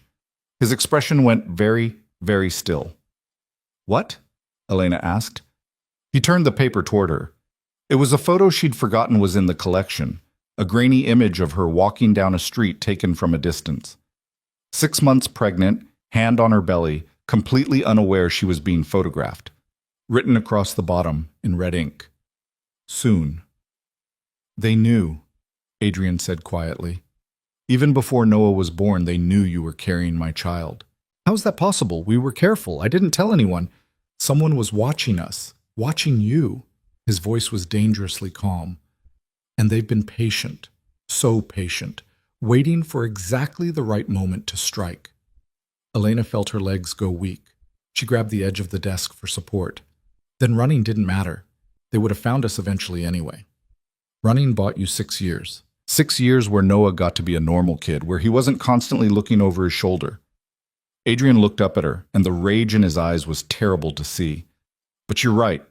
This was always going to catch up to us. And now it has. He gathered the papers, photographing each one with his phone before carefully replacing them in the box. When he was done, he made a call. Victor, I need you to run these images and messages through our network. Every contact, every analyzer, every hacker we have on payroll. I want to know who sent them, where they came from, and what organization they're connected to. He paused. And Victor, this is priority 1. Everything else stops until we have answers. He ended the call and looked at Elena. Go be with Noah. I have work to do. Adrian, please. The single word carried the weight of 6 years of absence, of a threat neither of them fully understood yet. Let me do this. Let me protect him the way I should have been able to protect you both from the beginning. Elena wanted to argue, wanted to maintain her independence, her control over their lives. But the truth was, she was terrified. More terrified than she'd been even 6 years ago, because now it wasn't just abstract threats. It was a man who'd been watching her apartment, who'd tried to access Noah's school records, who was working for someone patient enough to wait years for revenge. Okay, she whispered. Okay. She left him in his office, surrounded by evidence of threats she'd tried to outrun, and returned to the living room where Noah still slept. She gathered him carefully, carrying him to the master bedroom. He stirred slightly as she tucked him into the massive bed, but didn't wake. Elena sat beside him, watching him sleep, her mind racing through impossible scenarios. Every choice she'd made for 6 years had been about keeping him safe. And somehow, she'd ended up right back where she'd started, relying on Adrian Volkov's protection, trusting a man whose world was built on violence to keep their son alive. Outside the window, the city glittered with possibility and danger in equal measure. Somewhere out there, someone was watching, waiting, planning their next move in a game Elena didn't know how to play. But Adrian did, and that would have to be enough. Elena woke to the sound of raised voices. For a disorienting moment, she didn't know where she was. The bed was too soft, the ceiling too high, the light coming through the windows all wrong. Then memory crashed back. The penthouse. Adrian. The threats. Noah was still asleep beside her, one arm flung over Mr. Bear, his breathing deep and even. Elena slipped out of bed carefully, pulling on the robe she'd found hanging in the bathroom, and moved toward the door. The voices were coming from Adrian's office. She recognized his tone, cold, controlled fury that suggested whoever was on the other end of the conversation was about to have a very bad day. I don't care what it costs, Adrian was saying. I want names. I want locations. I want every person who's had contact with this organization in the past 15 years mapped and tracked. Elena hesitated in the hallway. She shouldn't eavesdrop, should go back to bed, let Adrian handle whatever crisis had erupted in the middle of the night. But this was about Noah, which meant it was her business too. She moved closer, keeping to the shadows. Through the partially open door, she could see Adrian pacing behind his desk, phone pressed to his ear. Victor stood near the window, arms crossed, his expression grim. No, Dmitri, I don't think you're understanding me. Adrian's voice dropped to something deadly quiet. Someone threatened my son. Someone photographed the mother of my child while she was pregnant and has been waiting 6 years to make their move. I don't want probable connections. I want certainties. And I want them yesterday. He listened for a moment, then made a sharp gesture. Then bring in external resources. Call Sergei in Moscow. Call Chen in Hong Kong. Call every contact we have with access to old Eastern European crime databases. Someone knows who uses that tattoo signature, and I want that information before sunrise. Another pause. Adrian's jaw tightened. I don't care if it starts a war, Dimitri. It's already started. They started it the moment they went after my family. He ended the call and threw the phone onto the desk with enough force that Elena was surprised it didn't shatter. Victor spoke, his accent thick. Boss, maybe we should consider what? Backing down? Showing weakness? Adrian's laugh was harsh. That's exactly what they want. They want me scared, reactive, making mistakes. They want you visible. If you move too hard, too fast, you expose Elena and the boy. They're already exposed. Someone's been watching them for weeks, maybe months. We're past the point of hiding. Elena must have made some sound because both men's heads snapped toward the door. Adrian's expression shifted from fury to something more carefully controlled. Elena, you should be sleeping. Hard to sleep when World War III is being planned in the next room. She stepped into the office fully, tying the robe tighter. What's happening? Adrian exchanged a look with Victor, who took it as his cue to leave. The big man nodded to Elena as he passed, closing the door behind him. We got a hit on the tattoo, Adrian said. The organization it's connected to. Elena's stomach dropped. And it's worse than I thought. He moved to the desk, pulling up an image on his computer. This is the Konstantin Bratva. They operated out of Brooklyn 15 years ago. Drugs, weapons, protection rackets. I took over most of their territory when I was building my operation. Took over how? How do you think? Adrian's tone was flat. I made them an offer. They refused. I made them a better offer involving significantly less diplomacy. You mean you went to war with them? It wasn't much of a war. They were old guard, set in their ways, too arrogant to see the changing landscape. I had youth and ambition and better connections. It was over in 6 months. Elena stared at the image on the screen, some kind of organizational chart with names and photos, most of them crossed out or marked as deceased. What happened to the leadership? Dead in prison or scattered? Adrian pointed to one name at the top. Except for this one, Mikhail Konstantin, the heir apparent. He was 22 when I took down his father's organization. Smart, ruthless, but too young to hold the territory. He disappeared after the final confrontation. Disappeared where? Eastern Europe, we thought. Rebuilding somewhere safer, somewhere I wouldn't follow. Adrian's expression was dark. Apparently we thought wrong. You think he's been here, in the city, this whole time? I think he's been somewhere close enough to watch, to wait, to plan. Adrian pulled up another image, a surveillance photo of a man in his late 30s, well-dressed, ordinary-looking except for the cold intelligence in his eyes. This was taken 6 months ago outside a restaurant I own. We didn't think anything of it at the time, just another face in the crowd. But look at this. He zoomed in on this man's hand where a ring caught the light, the same symbol from the tattoo. Elena felt ice slide down her spine. He's been watching you. For how long? I don't know, but long enough to learn my patterns, my business, my associates. Adrian's jaw tightened. Long enough to learn about you. But how? We were careful. I disappeared completely. No one disappears completely. Not really. He pulled up more images, screenshots of what looked like financial records, phone logs, travel manifests. Your safe passage agency did a good job, but they're not infallible. A hospital record here, a credit card transaction there, enough breadcrumbs for someone patient enough to follow them. Elena's legs felt weak. She sank into one of the leather chairs. So, he knows about Noah, has known for years. The timing suggests yes. The question is, why wait until now to move? Maybe he wasn't ready. Maybe he needed time to build resources, plan. Or maybe he wanted Noah old enough to remember. Adrian's voice was quiet, terrible. Old enough for the trauma to stick. Old enough that taking him would destroy me completely. The implication hit Elena like a physical blow. You think he wants to take Noah? I think he wants to hurt me in the most devastating way possible. And the best way to hurt me is through my son. Elena wrapped her arms around herself, suddenly freezing despite the robe. So what do we do? We don't do anything. You stay here with Noah where you're protected. I handle Mikhail. Handle him how? Adrian's expression answered the question before his words did. However, I need to. That's not an answer.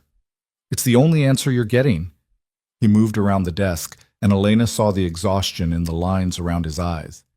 He hadn't slept, she realized, had probably been up all night coordinating whatever resources he'd mobilized. Elena, I need you to trust me. Just this once. Let me do what I should have done 15 years ago and end this permanently. By killing him. By making sure he can never threaten my family again. If that means killing him, then yes. Elena wanted to argue, to insist there had to be another way, but she looked at the evidence spread across Adrian's desk.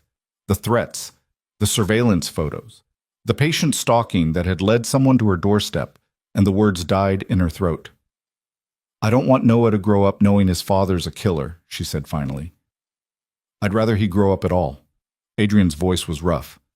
I know what you think of me, of the choices I've made, and you're right to judge them, but everything I've ever done, every line I've crossed, has been to build something strong enough to protect the people I love. I failed you once by letting you walk away. I'm not failing Noah. You didn't let me walk away. I ran. Because I wasn't the kind of man you could stay with. He looked at her directly, and the pain in his eyes was raw. I knew it then, and I know it now. But whether you think I'm worthy or not doesn't change the fact that he's my son. And I will burn this entire city to the ground before I let anyone hurt him. The certainty in his voice should have terrified her. Instead, it was almost comforting. Because whatever else Adrian Volkov was, he was a man who kept his promises. How long? She asked quietly. How long until you find Mikhail? We're close. The tattoo was a mistake on his part. Too distinctive, too traceable. My people are running down every known associate, every property, every shell company that might connect to him. Adrian checked his watch. I'm expecting a location within the next 6 hours. And then?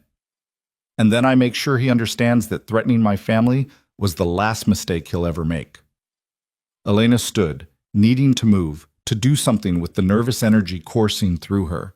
She crossed to the window, looking out at the pre-dawn city. Somewhere out there, Mikhail Konstantin was planning his next move.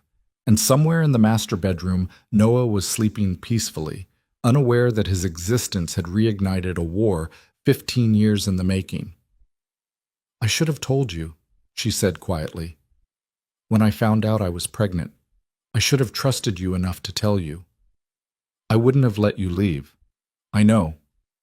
And we would have fought about it. You would have wanted normal, safe, suburban. I would have insisted on security, control, everything you were trying to escape. I know that too. Adrian moved to stand beside her at the window. They stood there in silence, watching the city wake up. And for a moment, Elena let herself imagine what might have been. If she'd stayed. If she'd trusted him with the truth. If they'd raised Noah together instead of apart. Would they have made it? Or would the constant tension between her need for normalcy and his world of violence have torn them apart anyway? He deserves to know, Adrian said finally. About me. About who I am. He's 6 years old. I know, but he deserves the truth, even if it's a version simplified enough for him to understand. He looked at her. I'm not asking for immediate declarations or family photos, but I want him to know I'm his father. That I'm here because I choose to be, not because circumstances forced me. Elena's chest tightened. And after this is over? After Mikhail is dealt with and the threat is gone? That's up to you. Adrian's voice was careful, controlled. If you want to disappear again, I won't stop you. I'll make sure you have resources, protection, everything you need to stay safe. But I'm asking, not demanding, asking that you let me be part of his life. Whatever that looks like, whatever you're comfortable with. It was the most vulnerable she'd ever heard him. No commands, no assumptions of control, just a father asking for the chance to know his son. I'll think about it, she said. That's all I can ask. A soft sound from the doorway made them both turn. Noah stood there in his Spider-Man pajamas, hair sticking up in every direction, Mr. Bear dangling from one hand. Mom? His voice was small, uncertain. I woke up and you weren't there. Elena's heart cracked. She crossed to him immediately, kneeling to his level. I'm sorry, baby. I was just talking to Adrian. I didn't mean to scare you. I wasn't scared. but his hand found hers, holding tight. "What are you talking about?" Elena looked at Adrian, saw him watching Noah with such naked longing it hurt to witness. She made a decision that terrified her, but felt right despite the fear. "Actually, sweetheart, we were talking about something important, something I should have told you a long time ago." She took a breath. "Do you remember how you sometimes ask about your father?" Noah's eyes went wide. He nodded slowly. "Well, I need to tell you something about that. About him." She squeezed his hand gently. "Your father didn't leave because he didn't want you. He left because I asked him to, because I thought it was safer for you." Safer from what? How did you explain danger to a 6-year-old without destroying his sense of security? From some bad people who wanted to hurt people your father cared about. So I took you away where they couldn't find us. Noah processed this, his young mind working through the implications. But they found us anyway. That's why we had to leave our apartment. Too smart. Her boy was too smart for his own good. Yes, Elena admitted. They found us anyway. But now your father is here, and he's going to make sure those bad people can't hurt us anymore. Noah looked past her to Adrian, studying him with intense focus. Are you my dad? The question hung in the air. Adrian crossed the room slowly, carefully, like Noah was a wild animal that might spook. He knelt down to meet Noah's eyes directly. Yes, Adrian said simply. I'm your father. Do you have a picture? Mom said she didn't have any pictures. I do. Would you like to see? Noah nodded. Adrian pulled out his phone, scrolling through images until he found what he was looking for. He turned the screen to show a photo of himself at maybe 25, younger and harder around the edges, but unmistakably the same man. Noah stared at the photo, then at Adrian, then back at the photo. We look the same. We do. You have your mother's smile, but you have my eyes. And my nose? That's mine too. What about my ears? Despite everything, Elena felt a laugh bubble up. Leave it to Noah to focus on anatomical inventory at a moment like this. Your ears are all your own, Adrian said, and there was warmth in his voice that Elena had rarely heard. Completely unique. Noah seemed satisfied with this assessment. Why didn't you come find us before? The question was innocent, but it cut deep. Adrian's expression flickered with pain before he controlled it. Because I didn't know where you were. Your mom was very good at hiding. She's good at lots of things. Noah's loyalty was absolute. She makes good pancakes, and she knows all the words to the songs I like, and she gives the best hugs. She does, doesn't she? Are you going to stay now? Or are you going to leave again? Elena held her breath, waiting for Adrian's answer. I'm going to stay, Adrian said firmly, for as long as you and your mom want me here. I promise you that. Noah considered this with his characteristic seriousness. Then he stepped forward and held out his hand. Okay, deal. Adrian looked at the small hand extended to him, and for a moment Elena saw his control crack. He took Noah's hand carefully, like it was made of glass. Deal, he said, his voice rough. They shook on it, solemn as a business contract. Then Noah yawned, remembering it was still dark outside. Can I go back to bed now? Of course, baby. Elena guided him back toward the master bedroom. Come on, let's get you settled. She tucked him back into the massive bed, pulling the covers up to his chin. Noah looked up at her with sleepy eyes. Mom? Is it okay that I have a dad now? The question broke her heart and mended it simultaneously. It's more than okay, sweetheart. It's wonderful. Good, because I always wanted one. His eyes were already drifting closed. Like the other kids at school. Elena stayed with him until his breathing evened out, until she was sure he was truly asleep. When she returned to the office, Adrian was standing exactly where she'd left him, staring at his hand like he couldn't quite believe what had just happened. Thank you, he said quietly, for telling him, for letting me... His voice caught. Thank you. He deserved to know. He deserves so much more than what I can give him. Adrian's expression was bleak. A normal father, a safe life, summers at the beach, and baseball games, and parent-teacher conferences. Maybe. Elena moved closer. But he has you. And despite everything, despite my fears and my running, you're his father. That has to mean something. It means everything. Adrian looked at her directly, which is why I need to end this, permanently, before Mikhail makes his move. As if summoned by his name, Adrian's phone buzzed. He grabbed it, reading the message that appeared, and his expression turned to stone. "What?" Elena asked, fear spiking through her. "They found him. Mikhail. He's been operating out of a warehouse in Red Hook." Adrian was already moving, grabbing a jacket from the closet. "Victor's assembling the team now. You're going after him. I'm ending this." "Adrian, wait." Elena caught his arm. "What if it's a trap? What if he wants you to come to him?" "Then it's a trap I'm walking into with open eyes and superior firepower." He covered her hand with his. "I need you to stay here with Noah. Dmitri and 2 others will remain on security. If anything happens, if anyone approaches who isn't one of my people, you take Noah to the panic room behind the bookshelf in my office, and you don't come out until I call the all clear. And if you don't call, I will." The certainty in his voice was absolute. "I have too much to lose now." He pulled her close suddenly, and Elena let herself lean into him, breathing in the familiar scent of him. For just a moment, she let herself remember what it felt like to trust him completely. "Be careful," she whispered. "Always." He pulled back, started for the door, then stopped. "Elena, if something does go wrong, it won't. But if it does, I need you to know something." He looked at her with an intensity that stole her breath. "I never stopped, not for 1 day, not for 1 hour. I never stopped loving you." Before she could respond, he was gone. Elena stood frozen in the office, his words echoing in her ears. Outside the windows, the sun was starting to rise, painting the sky in shades of gold and amber. Beautiful and terrible, like everything else about this impossible situation. She returned to the master bedroom, sliding back into bed beside Noah. He stirred slightly, curling toward her warmth, and she wrapped her arms around him.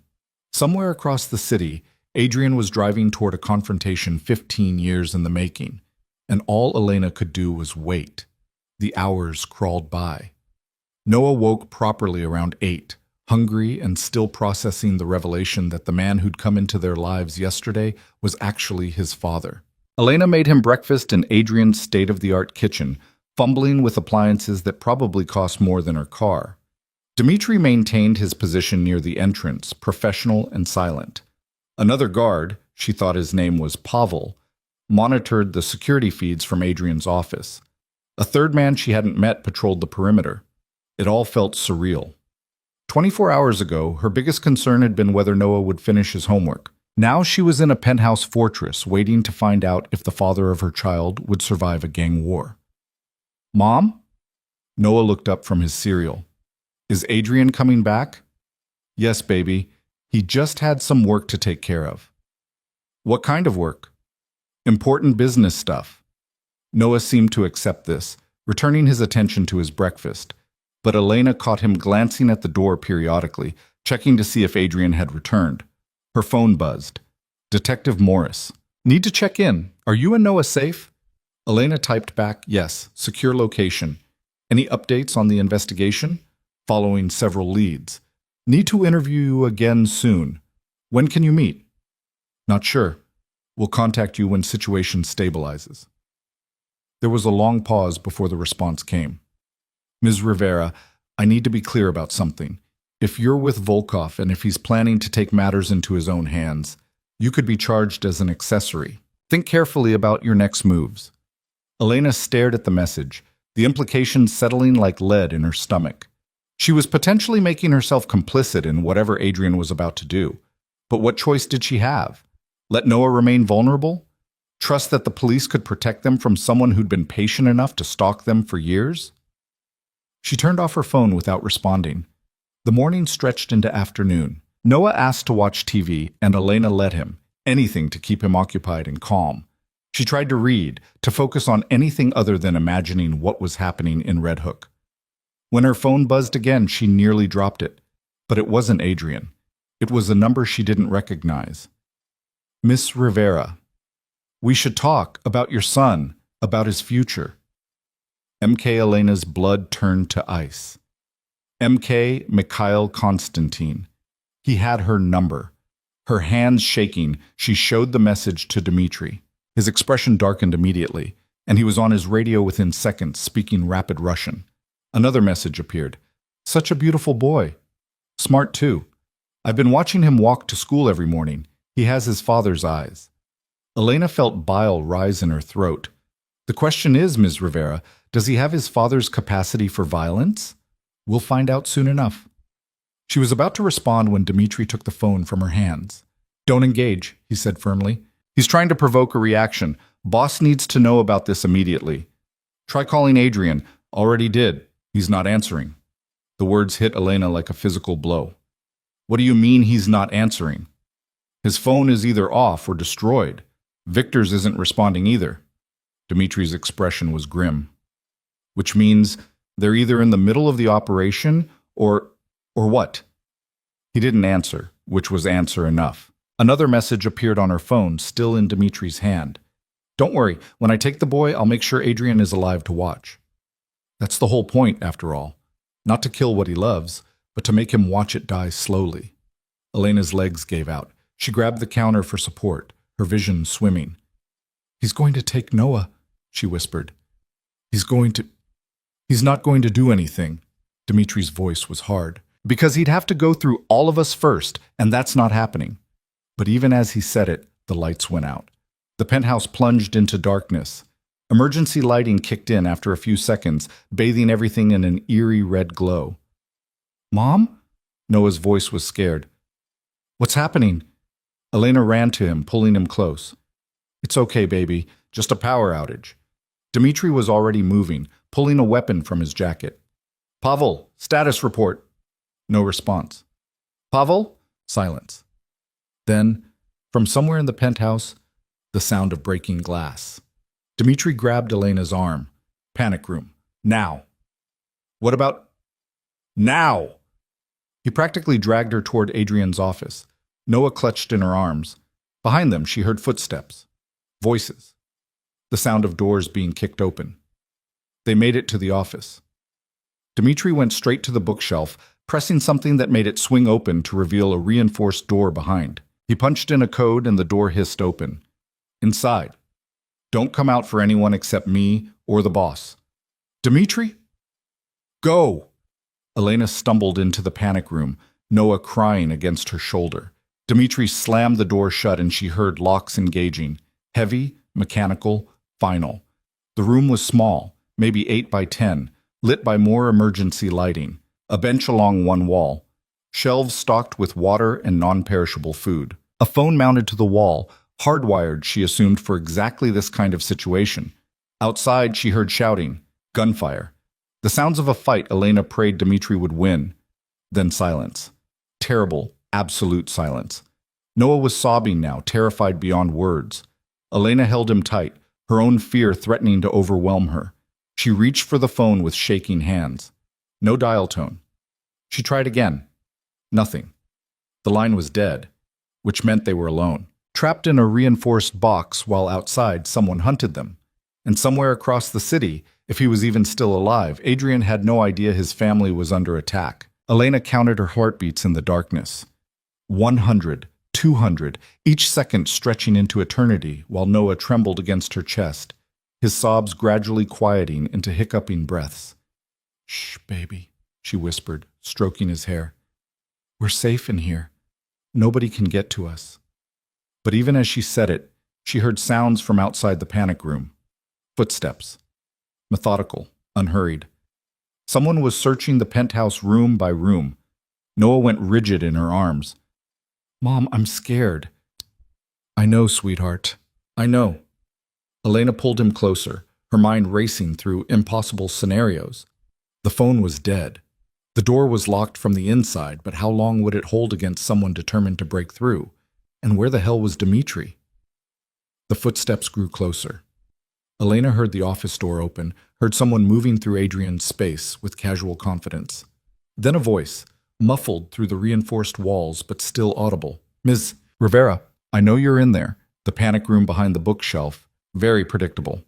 Adrian always did favor the obvious solutions dressed up as clever. Mikhail Konstantin. Speaking perfect English with just a trace of an accent.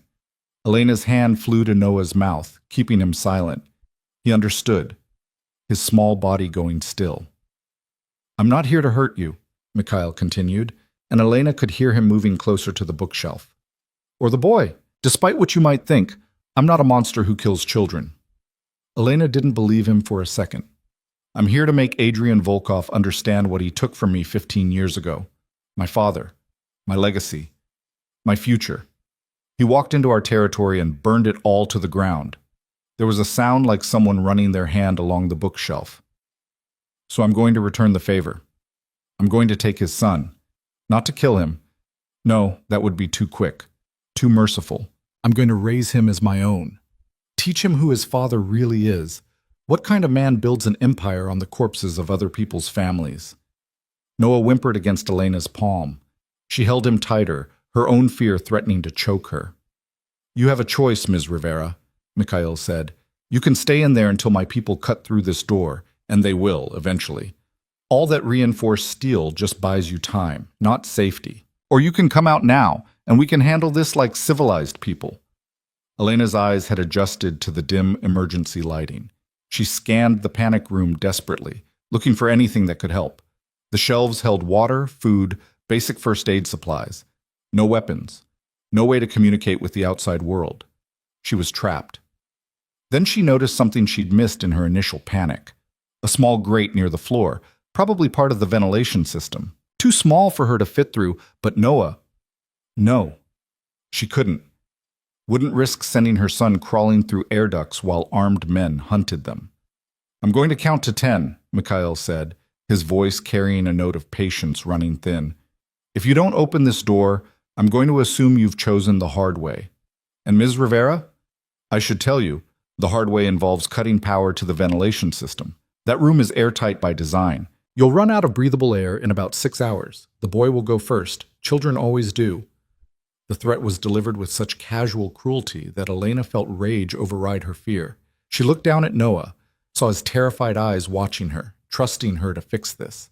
She'd spent 6 years running, hiding, building walls between them and danger. And it had all led to this moment, trapped in a box while a madman threatened to suffocate her son.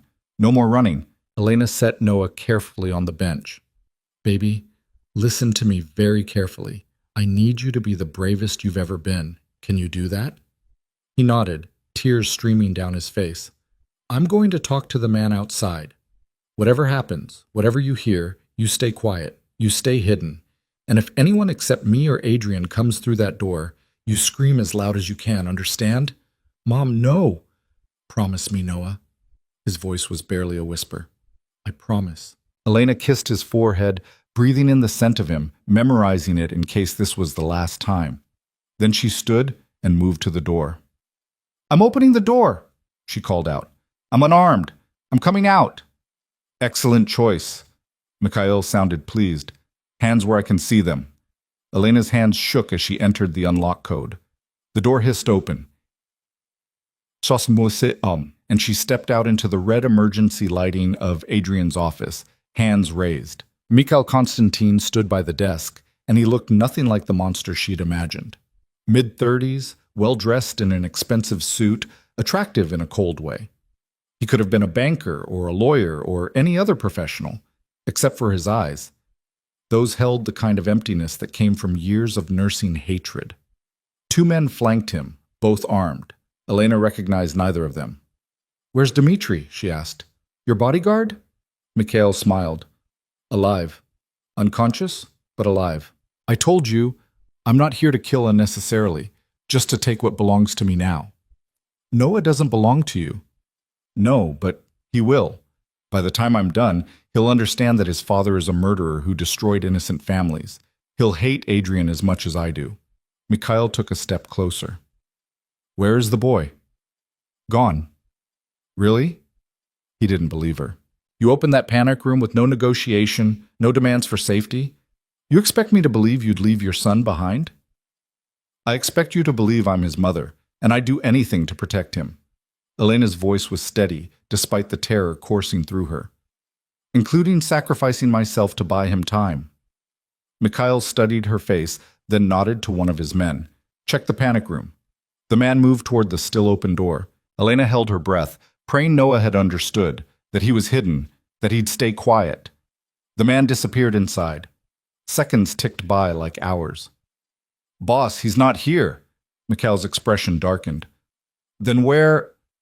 The elevator dinged. Everyone froze. The doors slid open, and Adrian Volkov stepped into the penthouse.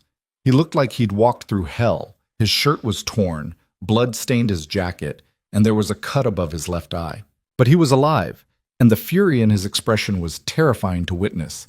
Victor emerged behind him, equally battered, weapon drawn. Adrian's eyes found Elena first, scanning her for injuries, then swept the room, taking in Mikhail and his men in one comprehensive glance. "Interesting," Mikhail said, recovering his composure. "I was told you were dead, or at least occupied with the team I sent to Red Hook. Your team is in police custody." Adrian's voice was ice. "Your warehouse is burning, and you're about to learn why people stopped saying the Constantine name without fear attached to it." Big words from a man outnumbered in his own home. "Am I?" Adrian smiled, and it was predatory. "Victor, how many men do we have in the building?" 12, boss. 4 in the stairwells, 4 on the roof, 4 securing the lobby. "And outside?" 20, plus the police detective you called for backup." Mikhail's confidence flickered. "You're bluffing. Call my bluff then. Tell your men to shoot. See how far you get before my people turn this penthouse into a kill box." Adrian took a step forward. "Or you can accept that you've lost and walk away with your life." "Walk away?" Mikhail laughed, but it sounded forced. "After 15 years of planning, after watching you build your empire on the ashes of my father's legacy? Your father was a monster who killed innocent people for profit. I did the city a favor. You did yourself a favor." Mikhail's control was cracking. "You wanted power, territory, respect. Don't pretend it was about justice." "I never pretended anything. I wanted all of that, and I took it." Adrian's voice was deadly quiet. "But I never targeted children, never threatened families. Your father crossed lines that made him a target, and I removed him. Clean, surgical. He didn't suffer. He died in the gutter like a dog. He died like a man who made enemies he couldn't handle." Adrian glanced at Elena, making sure she was still unharmed, then returned his attention to Mikhail. "You want revenge? Fine. Take it out on me. But the moment you involved my son, you made this personal in a way you can't survive." "Your son," Mikhail spat the words. "The bastard child you didn't even know existed until yesterday. Don't pretend you care about him." "I care about him more than you can possibly understand, which is why I'm going to give you one chance to walk out of here alive." Adrian's hand moved to his waistband, pulling out a weapon. "Leave now. Leave the city. Leave the country. Disappear so completely that I never hear your name again. Or stay, and I promise you, you won't see sunrise." The two men faced each other across the office, the weight of 15 years of hatred hanging between them. Elena could see Mikhail calculating, weighing his options. Then his eyes shifted to her, and she saw his decision crystallize. "No," Mikhail said. "I think I'll take her instead." He moved fast, faster than Elena expected. His hand locked around her arm, yanking her against him, and suddenly there was a gun pressed to her temple. Adrian's weapon came up instantly, but Mikhail was already backing toward the elevator, using Elena as a shield. "Let her go," Adrian said, his voice terrifyingly calm. "I don't think so. She's my insurance now." Mikhail dragged Elena backward. "Tell your men to stand down or I paint your office with her brains." Elena felt the cold metal against her skin, felt Mikhail's heartbeat racing against her back. But she wasn't afraid anymore. She was furious. 6 years of running, 6 years of fear. And it all came down to this: being used as a pawn in someone else's war. No more. Elena went suddenly limp, her full weight dropping in Mikhail's grip.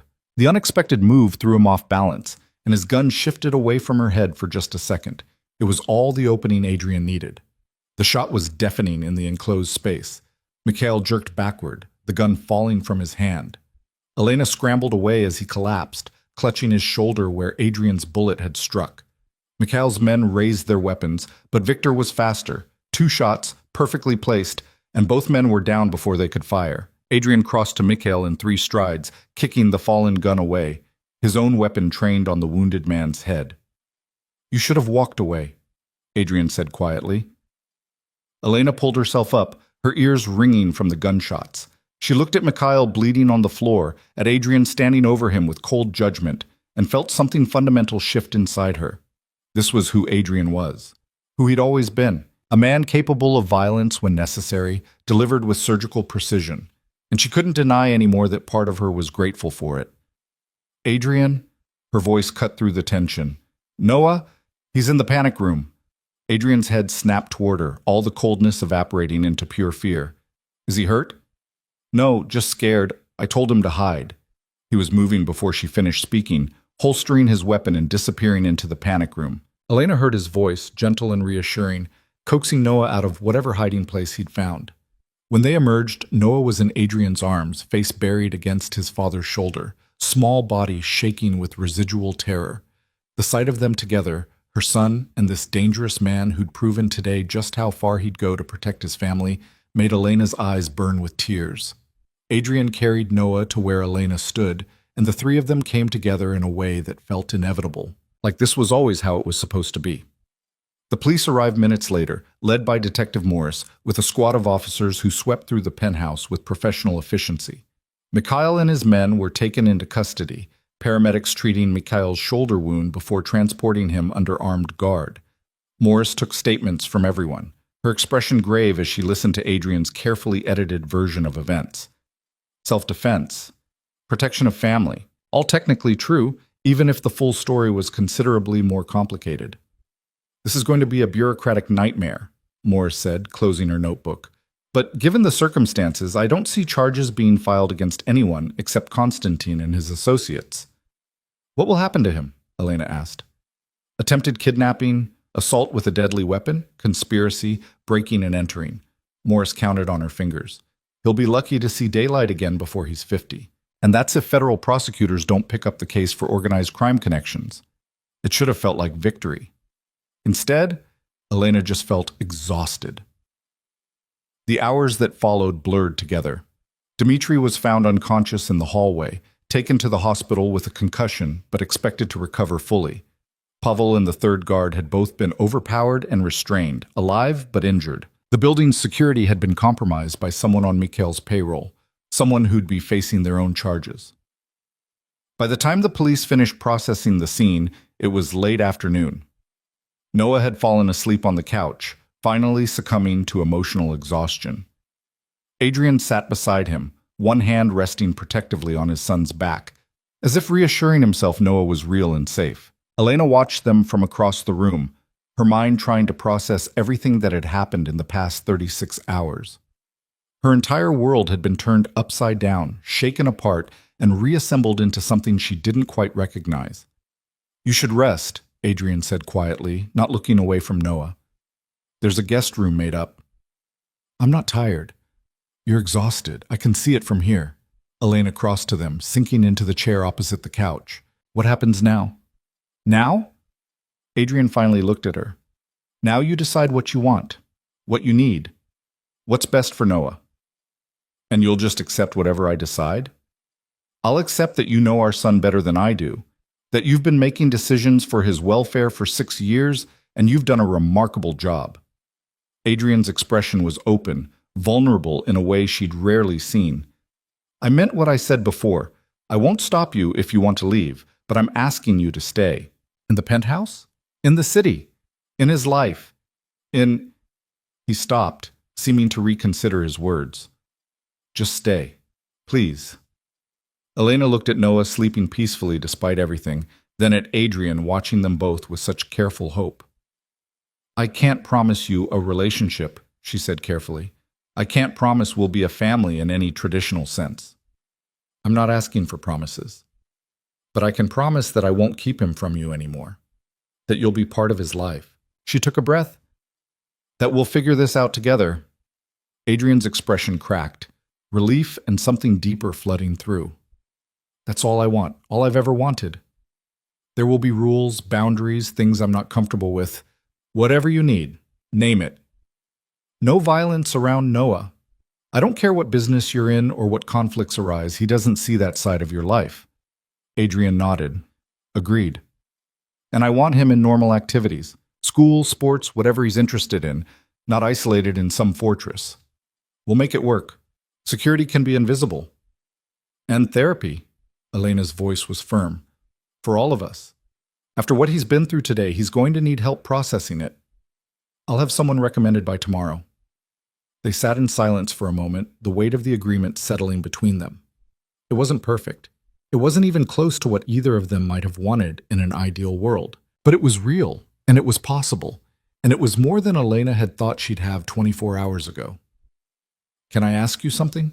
Adrian's voice was quiet. Why did you really leave 6 years ago? The truth, not the version you've been telling yourself. Elena considered lying, deflecting, but they were past that now. Because I was terrified of how much I loved you, she admitted. Because loving you meant accepting a life I didn't know how to navigate. And when I found out I was pregnant, I realized I'd have to choose between the man I loved and the life I needed to give our child. So I chose Noah. And I've spent 6 years wondering if I made the right decision. Did you? I don't know. She looked at him directly. Ask me again in another 6 years. Adrian smiled, and it was real, reaching his eyes in a way that made him look younger. I can work with that timeline. Noah stirred, waking gradually. He blinked up at them both, momentarily confused, then seemed to remember where he was. His hand reached for Elena's. Mom, are the bad people gone? They're gone, baby. The police took them away. Are they coming back? No, Adrian said firmly. They're never coming back. I promise you that. Noah seemed to accept this. He sat up, rubbing his eyes. I'm hungry. Despite everything, Elena laughed. Of course you are. Can we order pizza? Noah looked between them hopefully. All three of us? It was such a normal request, such a mundane thing to ask for after the chaos of the day. But maybe that was exactly what they needed, a return to normal, or at least to something that resembled it. We can definitely order pizza, Adrian said. What kind do you like? Pepperoni with extra cheese. Excellent choice. That's my favorite too.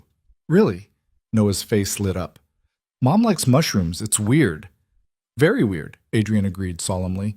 But we can get half and half. They ordered the pizza. While they waited, Noah asked Adrian questions, tentative at first, then with growing confidence. What kind of car did he drive? Did he like video games? Could he skateboard? Adrian answered each question with patience Elena had never seen from him, clearly cherishing every detail he was learning about his son. When the pizza arrived, they ate together in the dining room, the massive table making them look small and temporary. But Noah chattered happily about school and his friends and the dragon books he was reading, and for a few hours, they could almost pretend they were just a normal family having dinner. After Noah was put to bed, in the master bedroom with Elena, with Adrian promising to check on him before he went to sleep, Elena and Adrian found themselves alone in the living room. The city sparkled beyond the windows, oblivious to the drama that had played out in the penthouse hours earlier. I need to tell you something, Adrian said, his expression serious. About Mikhail. Elena's stomach tightened. What about him? The warehouse in Red Hook. It wasn't just a base of operations. He had files, years of surveillance on you, on Noah, photos, schedules, everything. Adrian's jaw was tight. He's been watching since before Noah was born. The threats you received 6 years ago, those were from him. He was trying to draw me out to make me show my hand. When I didn't, when you disappeared, he shifted strategies, started playing the long game. How long? Best we can tell? From the moment he found out you existed, that you were important to me. Adrian met her eyes. I'm sorry. If I'd known, if I'd suspected for even a moment that someone was targeting you, you would have done what? Locked me up? Surrounded me with guards? Elena shook her head. I left because I didn't want that life, Adrian. I wanted freedom, even if it came with risk. And now? Now I know that freedom was an illusion, that running doesn't solve problems. It just delays them. She moved to stand beside him at the window. Now I know that sometimes the safest place is beside the person everyone's afraid of. Adrian looked at her, really looked at her, and Elena saw the question forming before he asked it. Does this mean you're staying? Really staying? I'm staying in the city. I'm letting you be part of Noah's life. Beyond that, she paused, choosing her words carefully. Let's take it one day at a time. We've got 6 years of distance to bridge. That doesn't happen overnight. I can do one day at a time. Adrian's voice was rough with emotion. I can do whatever you need. They stood together in silence, watching the city lights, and Elena let herself imagine what the future might look like.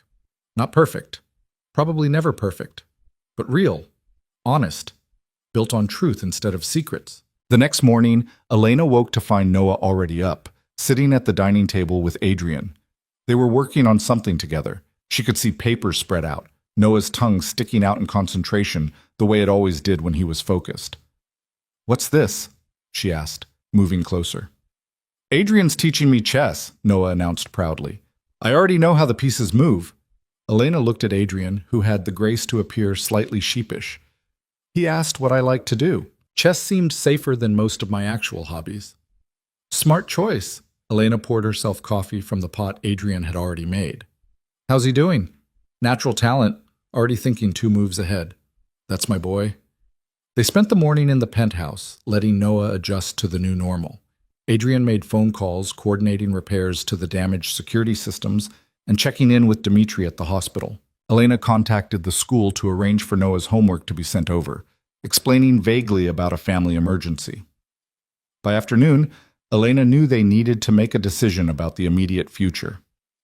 We can't stay here forever, she said to Adrian while Noah was watching cartoons. He needs routine, structure. I know. I've been thinking about that. Adrian pulled out his phone, showing her listings. There's a townhouse 3 blocks from Riverside Elementary, gated community, excellent security, but it looks normal from the outside. 3 bedrooms, a yard. It could work. Elena stared at the photos. You want to buy a house?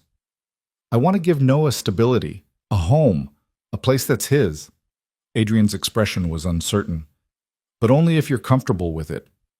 This is moving fast. I know, but after yesterday I realized Noah deserves better than living in a fortress or a temporary apartment.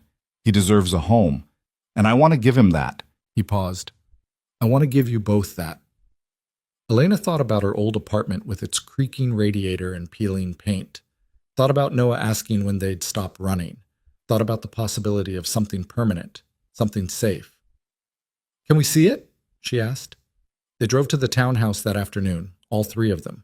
The neighborhood was beautiful. Tree-lined streets, kids playing in yards, the kind of place Elena had always imagined living but never thought she could afford. The townhouse itself was perfect, modern but warm, with a kitchen that opened to a living room, bedrooms that were sized for actual humans instead of visiting royalty. And the yard, small but private, with room for Noah to play. What do you think? Adrian asked as Noah explored upstairs. I think it's too much. It's not too much. It's what you deserve. Adrian, I can't let you just buy us a house. It's not charity. It's providing for my son, our son. He took her hand carefully, testing to see if she'd pull away. She didn't. Let me do this. Please. Let me give him the childhood he should have had all along. Elena looked around the empty living room, imagining Noah's toys scattered across the floor, imagining homework at the kitchen table, imagining something that looked like a real life.